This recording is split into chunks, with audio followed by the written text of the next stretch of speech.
ప్రభు పాద సన్నిధిలో ప్రార్థనలో మనం కనిపెడదాం.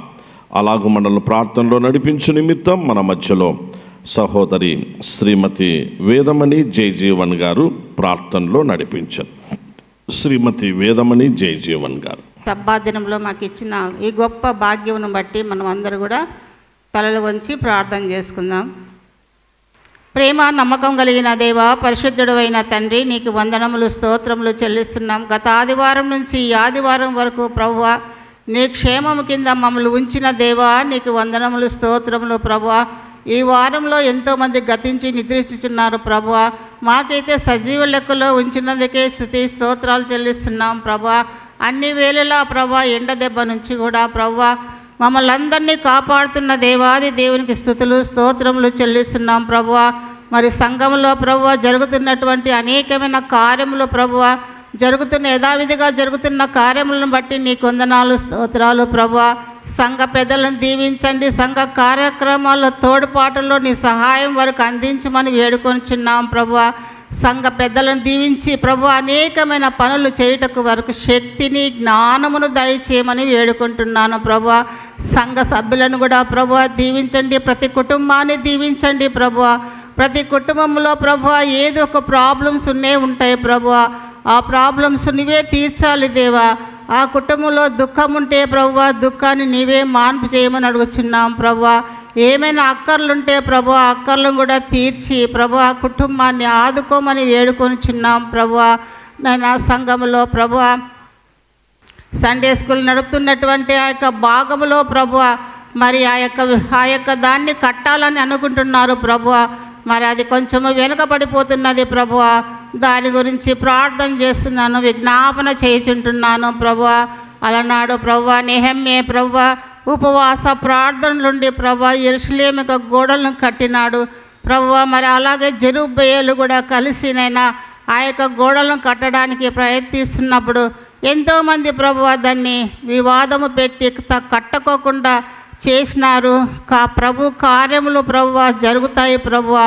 కాబట్టి నైనా ఆ యొక్క గోడలు నిలిచిపోకుండా ఆ యొక్క గోడలు కట్టగలిగినారు ప్రభువా. ఈనాడు కూడా ప్రభువా కట్టవలసిన ఆ యొక్క మైదానంలో ప్రభువా నీ చిత్తమైతే ఆ యొక్క భాగమును ప్రభువా అనేకమైన పనుల కొరకు కట్టుటకు ప్రయత్నం చేస్తున్నారు సంఘ పెద్దలు ప్రభువా. మీరే దాని సహాయం దయచేసి ముందుకు నడిపించడానికి మీరే సహాయం దయచేయండి ప్రభువా. ఎక్కడ చూసినా ప్రభువా క్రైస్తవులకు ప్రభువా ఎన్నో విధాలైనటువంటి ప్రాబ్లమ్స్ క్రియేట్ చేస్తున్నారు ప్రభువా. ఆ విషయంలో కూడా సహాయం దయచేయండి.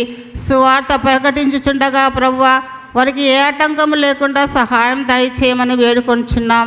దయగలిగిన తండ్రి నీకు వందనములు స్తోత్రములు. ఎన్నో విధాలుగా ప్రభువా హాస్పిటల్లో పడి ఉంటున్న బిడ్డలని కనికరించము, స్వస్థత దయచేయము. చిన్న పిల్లలేమి మరి ఉద్యోగంతో బాధపడుచున్న తండ్రి, గుండె విభాగంలో ఉంటున్న వారిని కూడా దీవించండి, వారికి స్వస్థత దయచేయండి ప్రభువా. డాక్టర్లకు మంచి మనసు దయచేయమని వేడుకుంటున్నాం ప్రభువా. బీదవారిని కనికరించమని అడుగుచున్నాం ప్రభువా. ఎల్లప్పుడూ బీదవారు నీ యొద్ద ఉంటారని చెప్పి ఉంటున్నావు. దయతో వారిని ప్రభువా కనికరించమని వేడుకుంటున్నాము. సంఘ కార్యక్రమాలను యథావిధిగా జరిగినట్లు వాక్యం అందించిన నీ కుమారుని ప్రభువా నైనా మరి పరిశుద్ధాత్మతో నింపి నీ వాక్యం అందించినట్లుగా సహాయం దయచేయమని వేడుకొంచు. ముందున్న కార్యములు నీ చేతికి అప్పగించు. దేవి చిన్న ప్రార్థన ఆలకించమని యేసు నామమును బట్టి ప్రతిమాలు వేడుకుంటున్నాను నా తండ్రి. ఆమేన్. ఆమేన్. గాడ్ బ్లెస్ యు మా. God bless you. ప్రభు నామమునకు మహిమ కలుగును గాక. ప్రభునందు ప్రియ సంఘమా, ఈ సమయం ఈ దినమునకు ఏర్పాటు చేయబడిన దేవుని వాక్య భాగము బైబిల్ పఠనాన్ని మనం కలిగి ఉందాము. మొట్టమొదటిగా పాత నిబంధన గ్రంథము నుండి సామెతల గ్రంథము 30వ అధ్యాయము 18వ వచనము నుండి 28 వరకు వ్రాయబడిన దేవుని వాక్య భాగము మన మధ్యలో ఉన్న సహోదరి శ్రీమతి శిరీష సంపత్ గారు చదివినిపించండి. సహోదరి శిరీషమ్మ గారు. దేవాతి దేవునికి నా హృదయపూర్వక వందనాలు. సంఘ కాపరి గారికి, సంఘ పెద్దలకు, చేరి వచ్చిన అందరికీ కూడా హృదయపూర్వక వందనాలు ప్రభు పేరిట తెలియజేస్తూ, నేటి పరిశుద్ధ ఆరాధన దినమునకై ఏర్పాటు చేయబడినటువంటి మొదటి పాఠ్య భాగముగా పరిశుద్ధ గ్రంథంలో నుంచి పాత నిబంధన గ్రంథము సామెతల గ్రంథము 30వ అధ్యాయము 18వ వచనం నుంచి 28 వచనములు గల దేవుని వాక్యం చదువుకుందాం. పాత నిబంధన గ్రంథంలో నుంచి సామెతలు 30వ అధ్యాయము 18వ వచనం నుంచి 28వ వచనము వరకు గల దేవుడి వాక్యం చదువుకుందాం. నా బుద్ధికి మించినవి 3 కలవు, నేను గ్రహింపలేనివి 4 కలవు. అవేవనగా అంతరిక్షమున పక్షిరాజు జాడ, బండ మీద సర్పము జాడ, నడి సముద్రమున ఓడ నడచు జాడ, కన్యకతో పురుషుని జాడ. జారిని యొక్క చర్యయును అట్టిదే, అది తిని నోరు తుడుచుకొని నేను ఏ దోషము ఎరుగనను. భూమిని వణికించునవి 3 కలవు, అది మోయలేనివి 4 కలవు.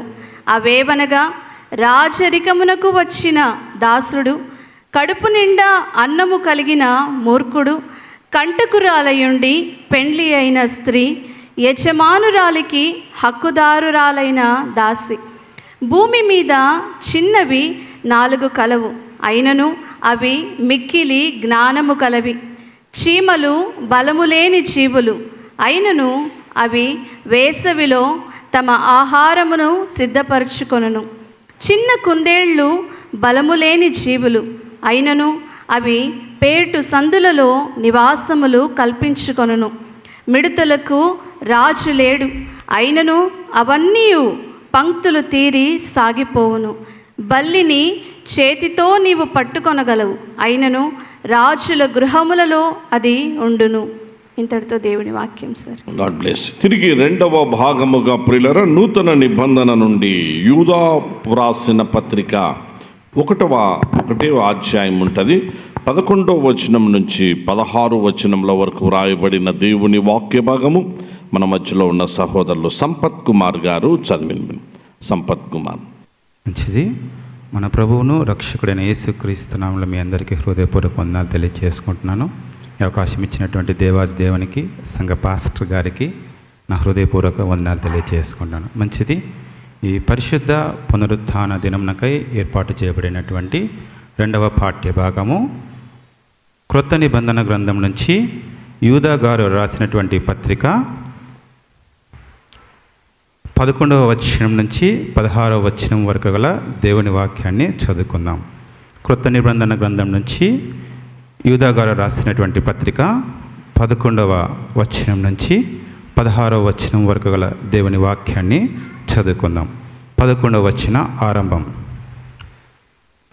అయ్యో వారికి శ్రమ, వారు కయ్యను నడిచిన మార్గమున నడిచిరి, బహుమానము పొందవలెనని బిలాము నడిచిన తప్పు త్రోవలో ఆతురముగా పరిగెత్తిరి. కోరహు చేసినట్టు తిరస్కారము చేసి నశించిరి. వీరు నిర్భయముగా మీతో సుభోజనము చేయుచు తమ్మును తాము నిర్భయముగా పోషించుకొనుచు మీ ప్రేమ విందులలో దొంగ మెట్టలుగా ఉన్నారు.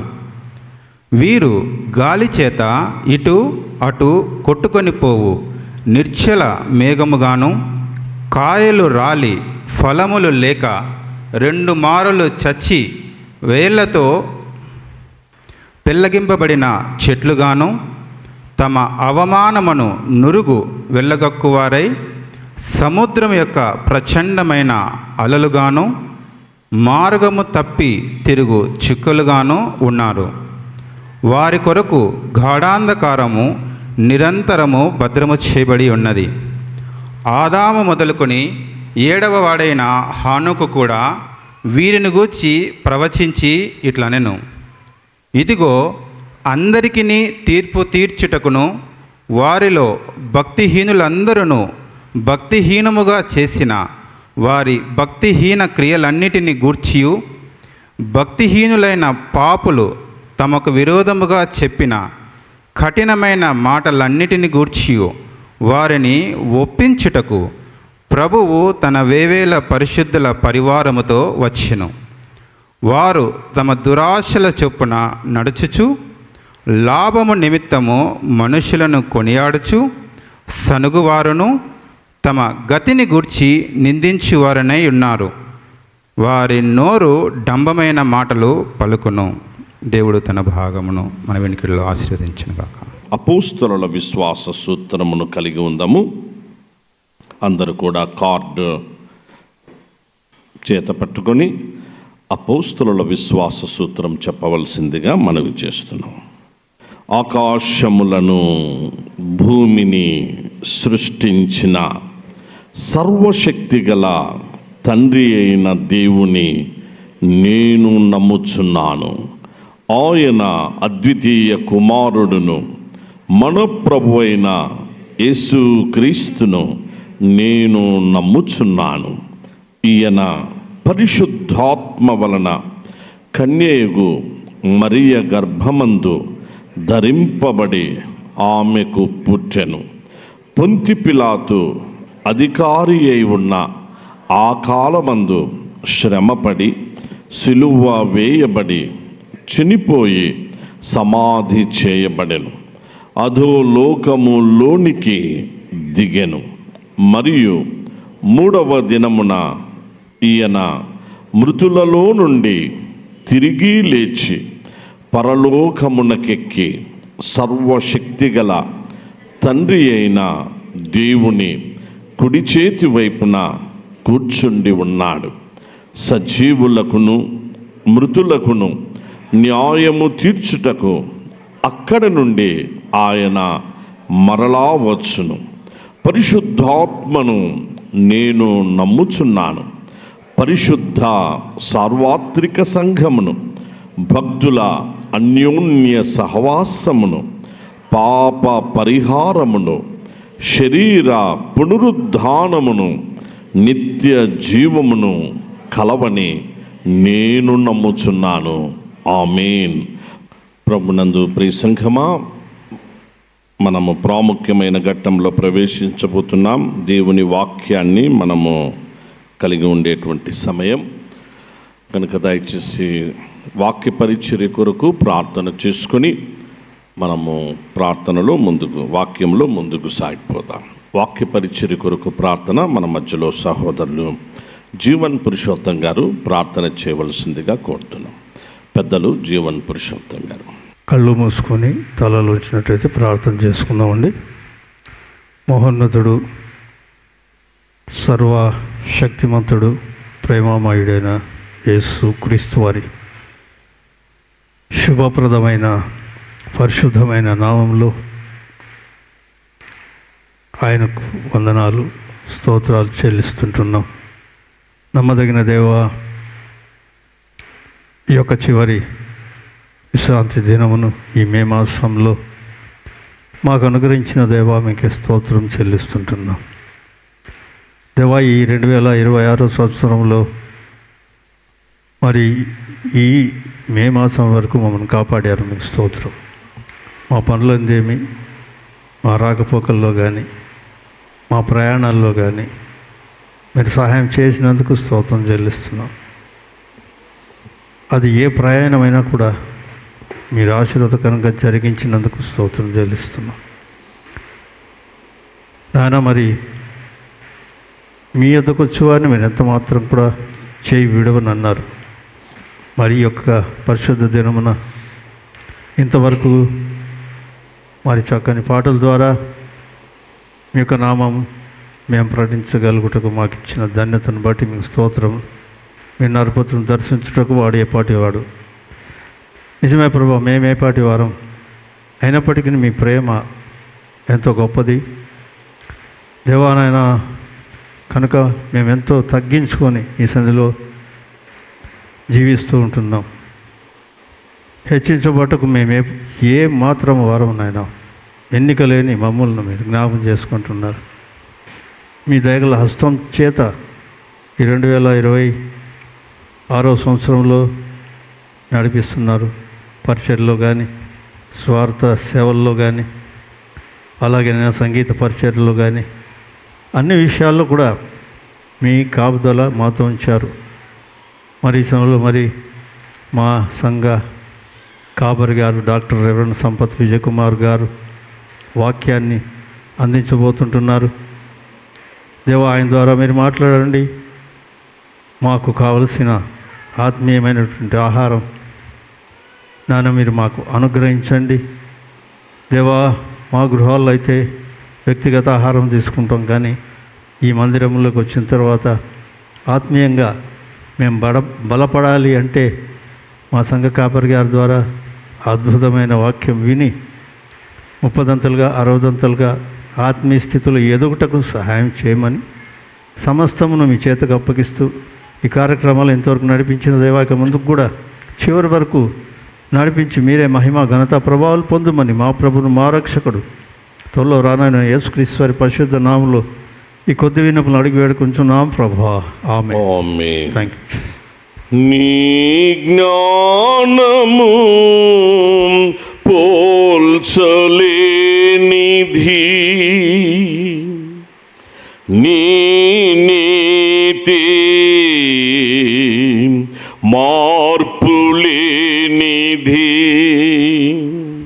నీ జ్ఞానము పోల్చలేనిధి,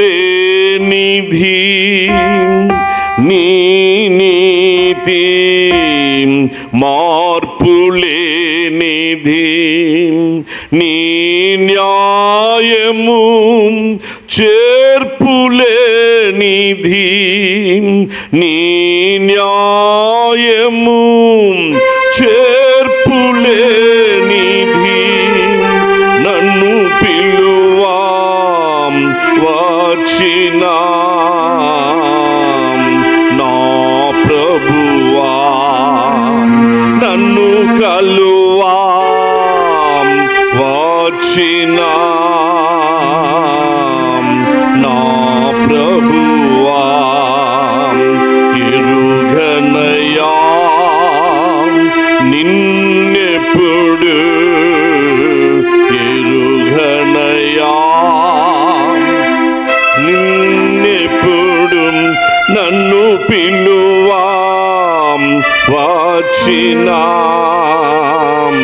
నా ప్రభువా, నన్ను కలువా వచ్చినా నా ప్రభువా.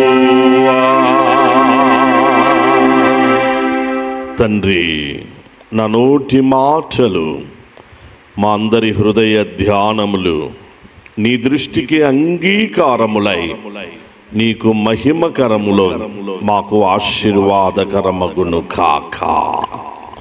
ఆమేన్.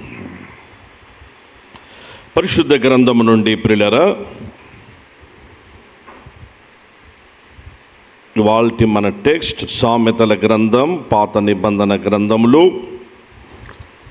30వ అధ్యాయము. అందరూ కూడా బైబిల్ తెరచి సామెతల గ్రంథము 30వ అధ్యాయము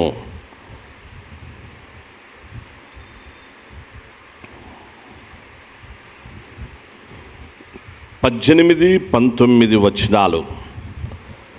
18, 19, 20 ఆ 3 వచనాలు మనము కలిసి బిగ్గరగా స్పష్టంగా ఆ వచనాలు చదవాలని మనవి చేస్తున్నా. నా బుద్ధికి మించినవి 3 కలవు, నేను గ్రహింపలేనివి 4 కలవు. అవేవనగా అంతరిక్షమున పక్షిరాజు జాడ, బండ మీద సర్పము జాడ, నడి సముద్రమున ఓడ నడచు జాడ, కన్యకతో పురుషుని జాడ, జారుని యొక్క చర్యయును అట్టిదే, అది తిని నోరు తుడుచుకొని నేను ఏ దోషము ఎరుగనను. రైట్. క్రొత్త నిబంధనలో ప్రియులారా, మన టెక్స్ట్ భాగాన్ని చదువుకొని వాక్యంలో ముందుకు సాగిపోదాం. యూదా పత్రిక దాదాపు ముగింపు చేసుకున్న గత వారం మనం ధ్యానించుకున్న ఈ వారము మనం దానికి ముగింపు చేసుకుని ముందుకు సాగిపోదాం. యూదా వ్రాసిన పత్రిక 1వ అధ్యాయం ఉంటుంది. 11వ వచనము 12 వచనాలు, 11, 12, 13 ఇవి కలిసే ఉంటాయి. బిగ్గరగా స్పష్టంగా ఆ 3 వచనాలు చదవాలని మనవి చేస్తుంటున్నాను. అయ్యో వారికి శ్రమ, వారు కయీను నడిచిన మార్గమున నడిచిరి, బహుమానము పొందవలెనని బిలాము నడిచిన తప్పు త్రోవలో ఆతురముగా పరిగెత్తిరి. కోరహు చేసినట్టు తిరస్కారము చేసి నశించిరి. వీరు నిర్భయముగా మీతో సుభోజనము చేయుచు తమ్మును తాము నిర్భయముగా పోషించుకొనుచు మీ ప్రేమ విందులలో దొంగమెట్టలుగా ఉన్నారు. వీరు గాలి చేత ఇటు అటు కొట్టుకొని పోవు నిర్జల మేఘములుగాను, కాయలు రాలి ఫలములు లేక 2 మారులు చచ్చి వేళ్లతో పెళ్ళగింపబడిన చెట్లుగాను, తమ అవమానమును నురుగు వ్రెల్లగలుగువారై సముద్రము యొక్క ప్రచండమైన అలలుగాను, మార్గము తప్పి తిరుగు చుక్కలుగాను ఉన్నారు. వారి కొరకు గాఢాంధకారము నిరంతరము భద్రము చేయబడి ఉన్నది. భద్రము చేయబడి ఉన్నది. రైట్. ప్రభు నామమునకు మహిమ కలుగును గాక. ప్రభునందు ప్రియ సంఘమా, మనము 8 గంటలకే మన ఆరాధన కాబట్టి మనకు ఇంకా చాలామంది 9 తర్వాత అలా వస్తూ ఉన్నాం. సరే, ఏదేమైనా ఇంకొక మాసం మనము ఎండాకాలం జూన్ మాసం వరకు దయచేసి సమయం 8 గంటలకి ఆరాధన కనుక అర్థం చేసుకుని అందరూ సమయానికి రావాల్సిందిగా మనవి చేస్తున్నాం. ఓకే, ఈ మే మాసంలో మనకు 5 ఆదివారాలు వస్తాయి. 5 కదా, మే 31 వస్తుందా? 31 అనగా అప్పటికి 5 ఆదివారాలు అవుతాయి. వచ్చే వారము చివరి రోజు అవుతుంది. వచ్చే వారము చివరి ఆదివారం అవుతుంది.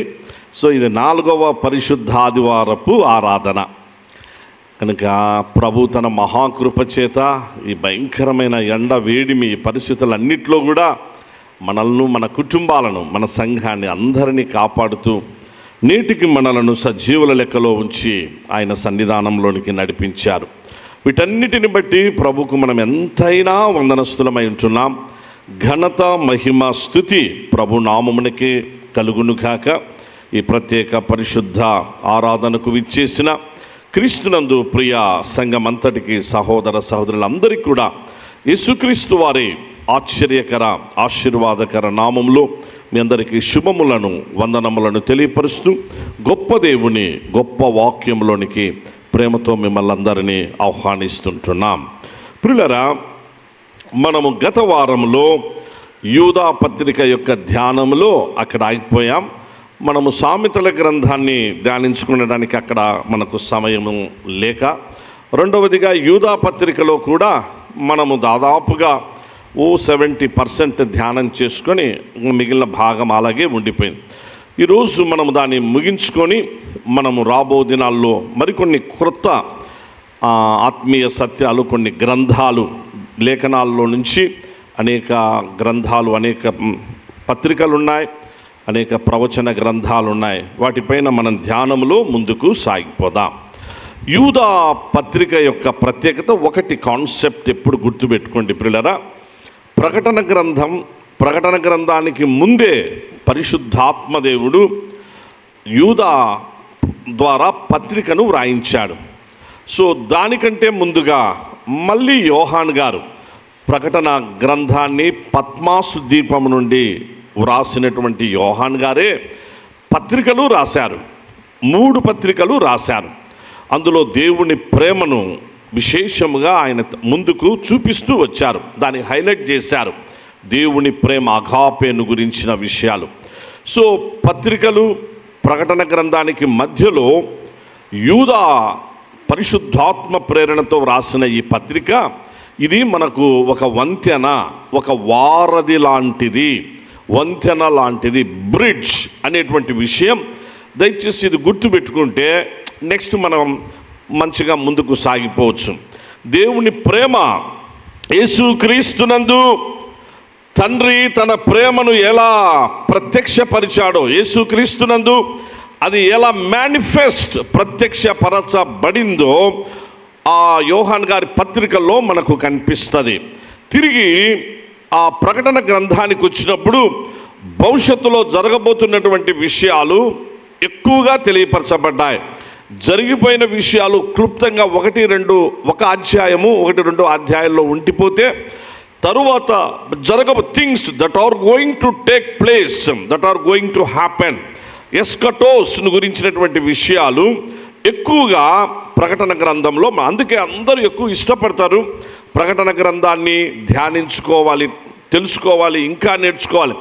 ఎంత తెలుసుకున్నా ఇంకా ఇంకా ఇంకా నేర్చుకోవాలి అన్నటువంటి ఆసక్తితో సార్వత్రిక సంఘం ఆ విధంగా ఎంతో ఆసక్తి కలిగి ఉంటుంది ప్రకటన గ్రంథ ధ్యానం పైన. మనం కూడా ప్రకటన గ్రంథ ధ్యానంలో ముందుకు సాగిపోతున్నాం బైబిల్ స్టడీలో. దయచేసి అందరూ బైబిల్ స్టడీకి విచ్చేసి వారం నోట్స్ కూడా అందించబడుతున్నది కనుక అందరూ మంచిగా నోట్స్ కలిగి మీరు ప్రకటన గ్రంథం గురించిన విషయాలు మంచిగా తెలుసుకొని ప్రభు ఆత్మ బలపరిచిన కొలది మనము ప్రభు రాకడ కొరకు, ఆయన రాజ్యం కొరకు మన సంఘం, మన కుటుంబాలు, వ్యక్తిగతంగా మనమందరం కూడా సిద్ధపడుదము కాక. ప్రియులారా, యూదా పత్రికలో గత వారంలో యూదా గారే 3 విషయాలు ప్రస్తాపన చేసినారు. మొత్తం 7 మంది వ్యక్తుల పేర్లు కనిపిస్తున్నాయి. వ్యక్తులు అనగా పర్సన్స్ వరకు వచ్చినప్పుడు 7 మంది కనిపిస్తున్నారు. అందులో వాళ్ళ బ్రదర్ అయిన యాకోబు గారు కావచ్చు, లేకపోతే మోషే గారు కావచ్చు, లేకపోతే ఆ తరువాత కోరహ్ అయినా, బిలామ్ అయినా, లేకపోతే కయీన్ అయినా, ఇట్లా 5 మంది. తరువాత వచ్చేసేసి ఆదాము, మళ్ళీ హనోక్. 7 మంది పర్సన్స్, ఆ వ్యక్తుల పేర్లు పరిశుద్ధాత్మ ప్రేరణతో యూదా గారు వ్రాయడం, తెలియపరచడం మనం చూస్తున్నాం. ఇక్కడ గత వారం మనం ధ్యానం చేసుకున్నాం కాబట్టి అక్కడ ఆగిపోదాం, ఆ విషయాలు మళ్ళీ రిపీట్ కాదు.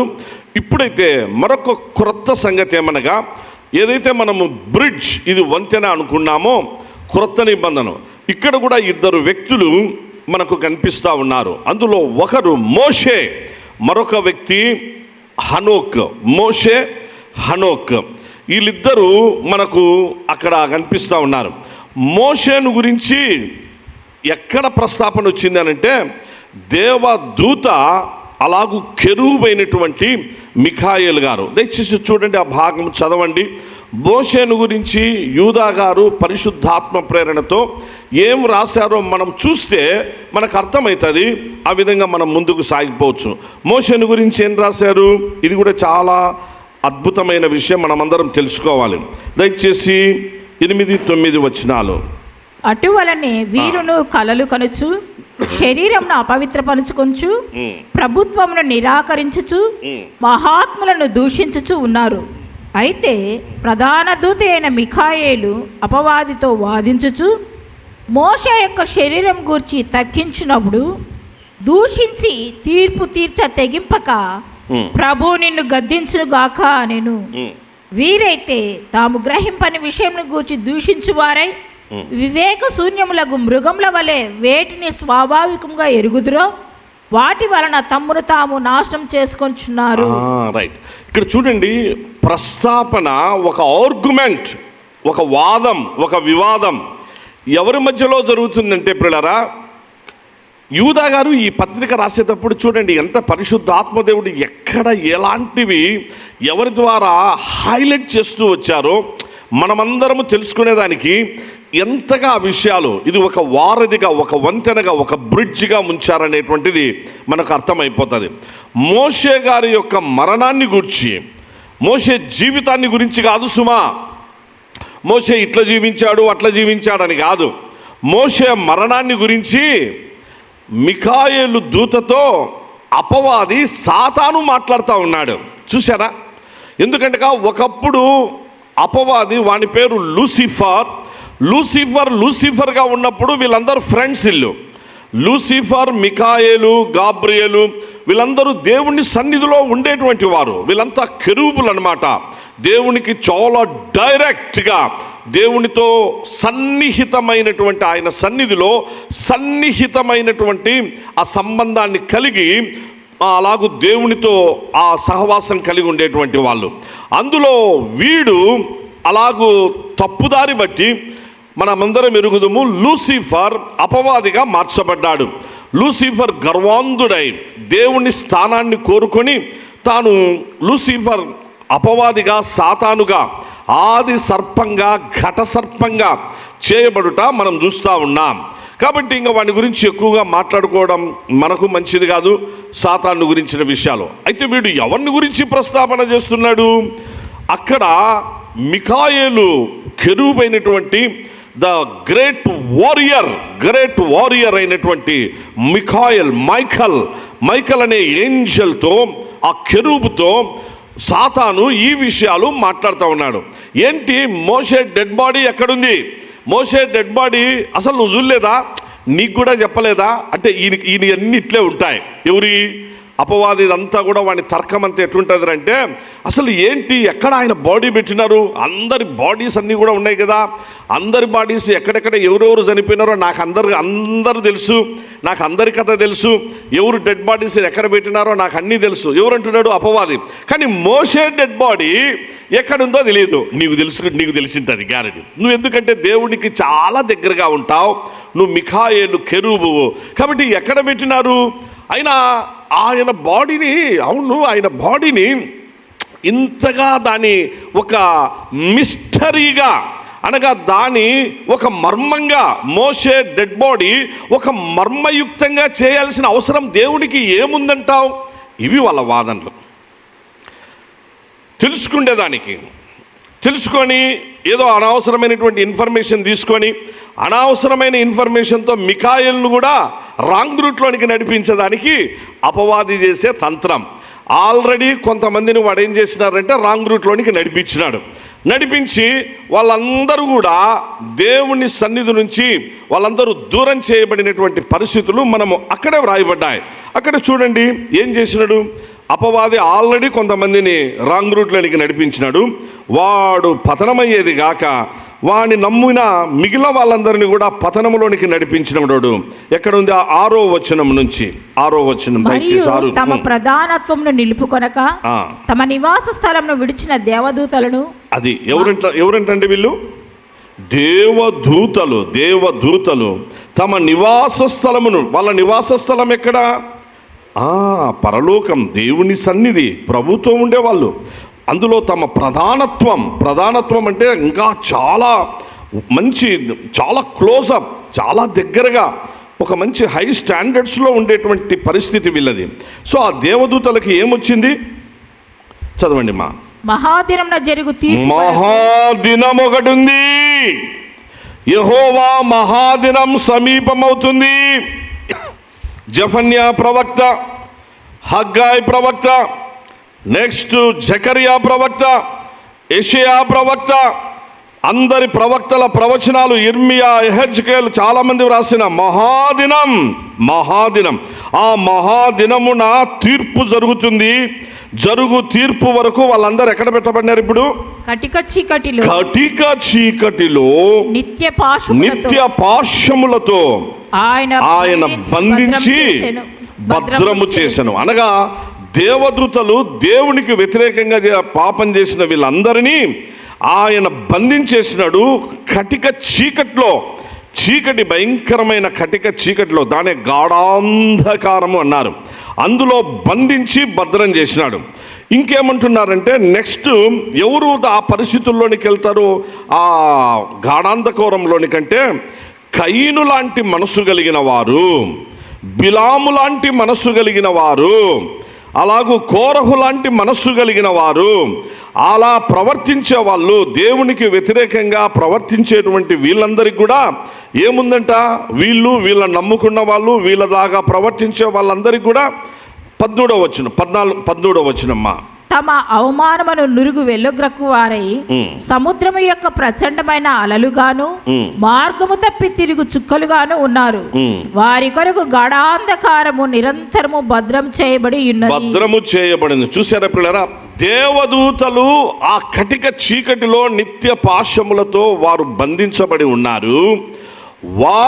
వారితో పాటు ఎవరు బంధించబడబోతున్నారు అని అంటే ఇలాంటి మనస్సు కలిగిన వారు.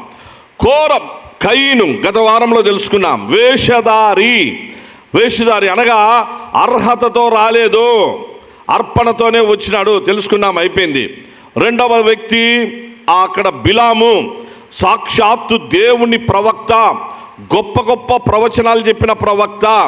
అలాగూ మరణం కూడా నాకు నీతిమంతుని మరణం కావాలి, నీతిమంతుని మరణం నాకు ఇయ్యని ప్రార్థన చేసిన ప్రవక్త ఈయనే. మంచి మరణం ఈ దేవాని మనం పాట పాడుతూ అంటాం చూడండి, మంచి మరణం బిమ్ము దేవాని. ఆ మంచి మరణం అనే పదం నీతిమంతుడి మరణం ఇమ్మని ప్రార్థన చేసిన వ్యక్తి కూడా ఎవరు? బిలామే. అటువంటి వ్యక్తి డబ్బు డబ్బు డబ్బు. ప్రియులారా, యూదా పత్రిక కరెక్ట్గా ఎందుకో మనం కూడా దాన్ని ధ్యానం చేసుకుంటున్నాం. నేటి దినాల్లో బాగా సరిపోయింది ఇది. నేను గత వారం కాదు కదా, ఎన్నోసార్లు సంఘంలో అనేక బైబిల్ స్టడీలోనైనా వాక్యంలో తెలియపరుస్తున్నా. సంఘమా, క్రీస్తు రక్తము చేత కడగబడినటువంటి దేవుని పిల్లలారా, దయచేసి ఎప్పుడు కూడా ఎవరి మనుషుల వైపు చూడగాకండి. మనుషుల వైపు ఎప్పుడు చూడొద్దు. వాక్యము, ప్రార్థన అవే మనల్ని కాపాడుతాయి నాయనా. దయచేసి వాక్యం చదువుకోండి, ప్రార్థన చేసుకోండి. ఎవరెవరో ఏంటంటో రాసిన పుస్తకాలు, వాళ్ళకు సంబంధించిన ఆలోచనలకు సంబంధించిన దాంట్లో చాలా వరకు రాంగ్ రూట్ ఆ యొక్క డాక్ట్రిన్స్ ఉంటాయి. డాక్ట్రినల్గా రాంగ్ రూట్లోకి నడిపించేటువంటి అవి కూడా వర్తమానాలు వాళ్ళ పుస్తకాల్లో ఉంటాయి. సో మనుషులు వాళ్ళ దాంట్లో నుంచి రాసినటువంటి అవి కరెక్ట్ అని భావించుకొని తప్పు మార్గంలోనికి పోవద్దు. పరిశుద్ధాత్మదేవుడు ఉన్నాడు, ఆయన సర్వసత్యంలోనికి నడిపిస్తాడు. మోకాళ్ళ మీదకి రండి, ప్రార్థన చేసుకునండి. వాక్యము, ప్రార్థన మనల్ని కాపాడుతుంది, మన పిల్లలను కాపాడుతుంది, మన సంఘం ఏదైనా సరే ఇవే మనల్ని కాపాడుతాయని నేను ఎన్నిసార్లు మీకు చెప్పింటానో మీరు ఎరుగుదురు ప్రియులారా. అంతేగాని ఏ మనిషి వైపు కానీ, ఏ సో కాల్డ్ దైవజనుని వైపు కూడా చూడొద్దు. వాళ్ళు ఎంతటి గొప్పవారైనా ఆ దైవజనుల వైపు చూడొద్దు. దైవజనులను చూస్తే దైవజనులు ఈరోజు మంచిగా ఉంటారు, రేపు వాళ్ళే పడిపోతారు. పడిపోయినప్పుడు ఏమైపోతుంది? వాళ్ళ మీద వాళ్ళ పైన ఏదో పెట్టుకున్న భ్రమలు, ఏదో పెట్టుకున్నటువంటిది ఏంటో ఉంటాయి. సో ఇతను మానవుడే కదా, ఆ పరిచర్య చేసే ఆ సహోదరి ఆమె కూడా స్త్రీనే కదా, పురుషుడే కదా. ఏదో ఒక పరిస్థితులలో వాళ్ళు బలహీన పని, తప్పు, పాపం చేస్తే ఆ విధంగా వాళ్ళని నమ్ముకొని ఉండడం వల్ల విశ్వాస విషయంలో మనము బాగా డిస్టర్బ్ అయిపోతాం, డ్యామేజ్ అయిపోతాం అని నేను ఆ విషయాలు కూడా నేను మీకు ఎంతో తెలియపరుస్తూ వస్తున్నాను. ఎందుకనగా సార్వత్రిక సంఘంలో ఇప్పుడు సర్పపు జాడ ఎట్లా ఉంటుందంటే ప్రియులారా, వాంది ఎక్స్టర్నల్గా దేవుని పిల్లలను డిస్టర్బ్ చేయాలి, ఇంటర్నల్గా దేవుని పిల్లలను డిస్టర్బ్ చేయాలి. ఇది వాని తంత్రం. వాడు చాలా పక్కా స్కెచ్తో ముందుకు వస్తాడు. మనకు తెలియదు, మనకు అర్థం కాదు. అది మన బుద్ధికి మించిండేది, మన బుద్ధికి మించినవి ఉన్నాయి. అందుకే అక్కడ సొలొమోన్ గారు అక్కడ సామెతల గ్రంథంలో 30వ అధ్యాయం ఇప్పుడే మనం చదువుకున్నాం. అవి మన బుద్ధికి మించినవి. లోకములో మనం చూస్తున్నప్పుడే మన బుద్ధికి మించినవి ఉన్నాయి. నా బుద్ధికి మించినవి 3 కలవు, నేను గ్రహింపలేనివి 4 కలవు అని అంటున్నాడు. బాగా వినండి ప్రియులారా, బుద్ధికి మించిన నేను గ్రహింపలేనివి అనగా these 4 things are beyond my human understanding, beyond my human knowledge and human thought and my knowledge.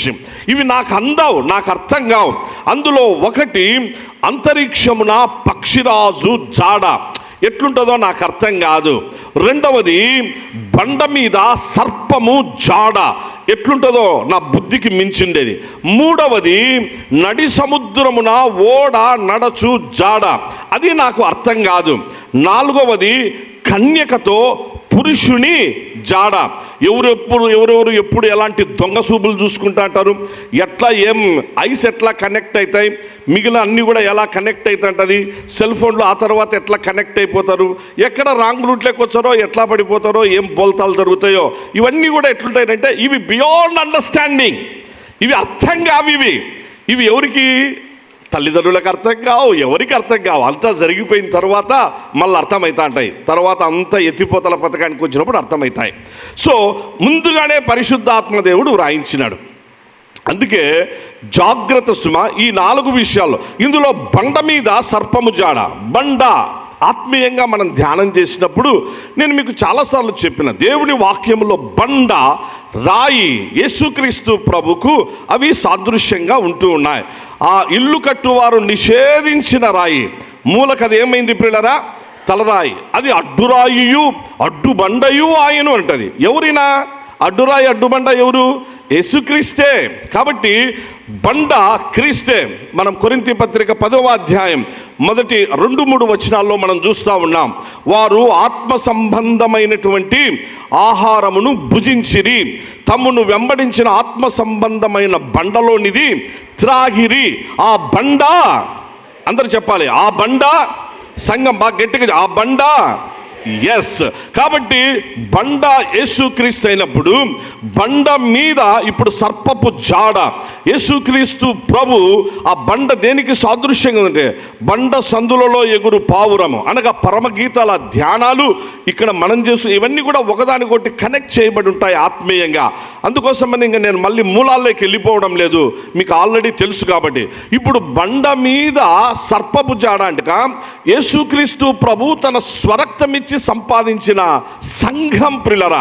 యేసు ప్రభు ఆయన తన స్వరక్తమిచ్చి సంపాదించినాడు. క్రైస్తవులు అని అంటే ఆదివారం చర్చికి వచ్చే వాళ్ళే క్రైస్తవులు కాదు సుమా. క్రైస్తవులు అంటే ఏదో క్రిస్మస్ పండుగకు మిగిలిన వాటికి వచ్చేవాళ్ళు కాదు. చర్చిలలో సభ్యత్వం ఉండేవాళ్ళు క్రైస్తవులు కాదు. లేకపోతే మిగిలిన ఏదో పండగలకు, పబ్బాలకు, లేకపోతే పిల్లల వివాహాలకు, వాటి కోసమో వీటి కోసమో అవసరాలు, కుటుంబ అవసరాలు, పిల్లల అవసరాలు తీర్చుకునేదానికి సంఘములో చేరేటువంటి వాళ్ళు కాదు క్రైస్తవులు. క్రైస్తవ్యం నెక్స్ట్ క్రీస్తు సంఘం బండ. ఆ యొక్క కురియో ఖాన్ ఆ యొక్క కిర్కే అలాగూ church, I will build my church on this rock అనేటువంటి ఇవన్నీ కూడా ఒకదానికొకటి కనెక్ట్ చేయబడినప్పుడు ఎవరిని ఉద్దేశించి? యేసు ప్రభు రక్తము చేత నీవు నిజంగా కడగబడిన అనుభవంలో ఉంటే, నిజంగా యేసు ప్రభును నీవు నీ రక్షకునిగా కలిగి ఉంటే, పరిశుద్ధ బాప్తిస్మ సాక్ష్య అనుభవం నీవు కలిగి ఉంటే, ప్రభు బల్ల సహవాసము నీవు కలిగి ఉంటే, ఆయన శరీరానికి సాదృశ్యమైన రొట్టె, ఆయన రక్తానికి సాదృశ్యమైన ద్రాక్షారసపు ఆ అనుభవాలు ఆత్మీయంగా నిజంగా కలిగి ఉంటే నువ్వు, నేను, మనం అలాంటి వాళ్ళు క్రైస్తవులు. బైబిల్ చెప్పిన సత్యం. అంతేగాని ఆదివారం మనమందరము చర్చిలకు వచ్చినంత మాత్రాన, సంఘ సభ్యత్వాలు కలిగి ఉన్నంత మాత్రాన మనము క్రైస్తవులం కాదు. క్రైస్తవ్యానికి ఒకటే ఒక నిర్వచనం: క్రీస్తును, యేసుక్రీస్తును రక్షకునిగా కలిగి ఆయనను అనుసరించు వాళ్ళే క్రైస్తవులు, వాళ్ళే విశ్వాసులు, వాళ్ళే సంఘం, వాళ్ళే రేపు పరలోక రాజ్యం, వాళ్ళదే రేపు పరలోక పట్టణం, వాళ్ళే రేపు పరలోక గృహపు వారసులు. ఇది దేవుని వాక్యం సుస్పష్టం చేసిన మాట. కాకపోతే ఇప్పుడు ఎట్లా తయారైంది? సంఘం అనేసరికి రకరకాలైనటువంటి లేనిపోండి అన్ని చుట్టూ అల్లుకున్నటువంటి పరిస్థితుల్లో వాస్తవికతలో నుంచి, యథార్థతలో నుంచి అలా పక్కకు తప్పించే సాతాను తంత్రం. మోషే శరీరాన్ని గురించి వాడు మిఖాయేలు దూతనే వాడు రాంగ్ రూట్లోనికి నడిపిస్తూ ఆయన గురించి తర్కించాల్సిన అవసరం లేదు. అసలు వీడెవడు? దేవుని కార్యాల్లో మోషే మరణం దేవుని చిత్తం. ఆయన ఏమైనా చేసుకుంటాడు. ఆయన డెడ్ బాడీని గురించి దేవుడే మర్మయుక్తంగా పెట్టినాడు. ఈవెన్ వాళ్ళ ఇంట్లో వాళ్ళకు కూడా ఎవరికి తెలియదు, భార్య పిల్లలకు కూడా తెలియదు. మోషే డెడ్ బాడీని ఎక్కడ దేవుడే ఆయనే సమాధి చేసి ఆయన దగ్గర దాన్ని ఒక మర్మయుక్తంగా మిస్టరీగా చేసిన విషయం ఎవరికి, ప్రపంచంలో ఎవరికీ తెలియదు. ఇదిగో పలాని ఆ ప్రాంతం, ఆ నెబో పర్వత శిఖరం అనేటువంటిది అదొక్కటి దేవుడు ఎందుకనగా ఒక ఆనవాళ్ళుగా పెట్టాడు, అంతవరకే. కానీ ఎక్కడ ఏమి, ఆయన ఏమైపోయాడు, ఏం సంగతి అనేది ఈ ప్రపంచంలో ఎవరికీ తెలీదు. ఈయనకెందుకు? వీడు దాన్ని తోడుతా ఉన్నాడు. వీడు అపవాది దాన్ని తోడుతా ఉన్నాడు. ఎవరితో? అది కూడా మిఖాయేలు దూతతో. అంటే పరిస్థితులు ఎలా ఉంటాయి చూడండి. ఇది అపవాది తంత్రం. అపవాది వీడేం చేస్తుంటే వాడిని జాడట్టుంటుంది పిల్లరా. అలా దేవుని పిల్లలు, క్రీస్తు రక్తము చేత కడగబడిన, విమోచింపబడిన దేవుని పిల్లలు సహవాసం చేస్తే, వాళ్ళు మోకాలు లొంగితే ప్రపంచం మారిపోతుంది. వాళ్ళు నిజంగా మోకాళ్ళ మీదకి వచ్చి ప్రార్థన చేసుకుంటూ దేని గురించి వాళ్ళు అడిగినా అక్కడి నుంచి అన్నీ నెరవేర్చబడతా వస్తాయి. పరలోకం నుండి ప్రభు అన్నీ వారి పక్షంగా జరిగిస్తాడు. వారి కుటుంబాల పక్షంగా, వ్యక్తిగత జీవితాల్లో సంఘము, ఆరాధనలు, పరిచర్యలు అన్నీ కూడా ప్రభు చేస్తాడు. ఇది ఎరిగిన అపవాది ప్రార్థన చేయనీయడు. ఇది ఎరిగిన అపవాది వాక్యానికి అలా ప్రాధాన్యత ఉండనీయడు. ఇది ఎరిగిన అపవాది అలాగూ దేవుని మందిరంలో గురుగులను కూడా తీసుకొని వచ్చి పెట్టేస్తాడు. గోధుమల పక్కన గోధుమలు ఉంటారు, అలా గోధుమల పక్కన గురుగులను తీసుకొని వచ్చి పెట్టి ఎవడు గోధుమో ఎవరు గురుగో అర్థం కాకుండా కన్ఫ్యూజన్లోకి తీసుకొని పోతాడు. కన్ఫ్యూజన్లోనికి తీసుకొని రావడమే వీని తంత్రం, అపవాది తంత్రం. అదే ప్రియులారా, ఆ యొక్క వీట్ పక్కన ఎవరుంటాయి? వీడ్స్ ఉంటాయి.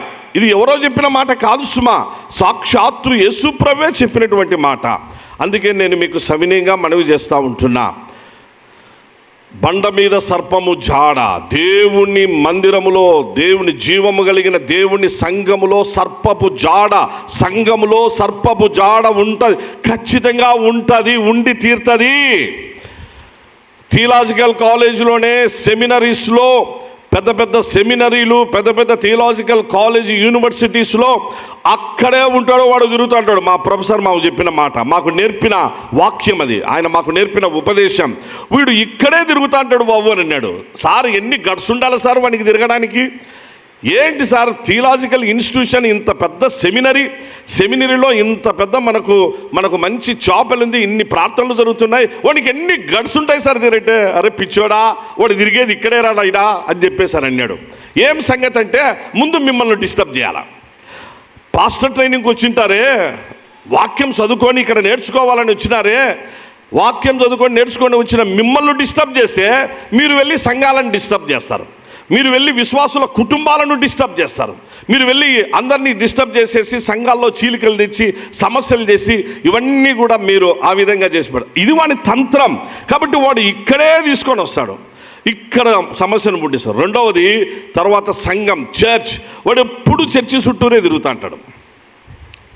మా ప్రొఫెసర్ చెప్పినాం, ఇక్కడ దేవుని వాక్యం ప్రకటించే ఇక్కడ తిరిగి దేవుని వాక్యాన్ని మీరు వెళ్ళి ప్రకటిస్తారే మీ చర్చ్, మీ స్థానిక సంఘాల్లో, వాడు అక్కడ పనిచేస్తాడు, అక్కడ బహుబలంగా పనిచేస్తూ ఉంటాడు.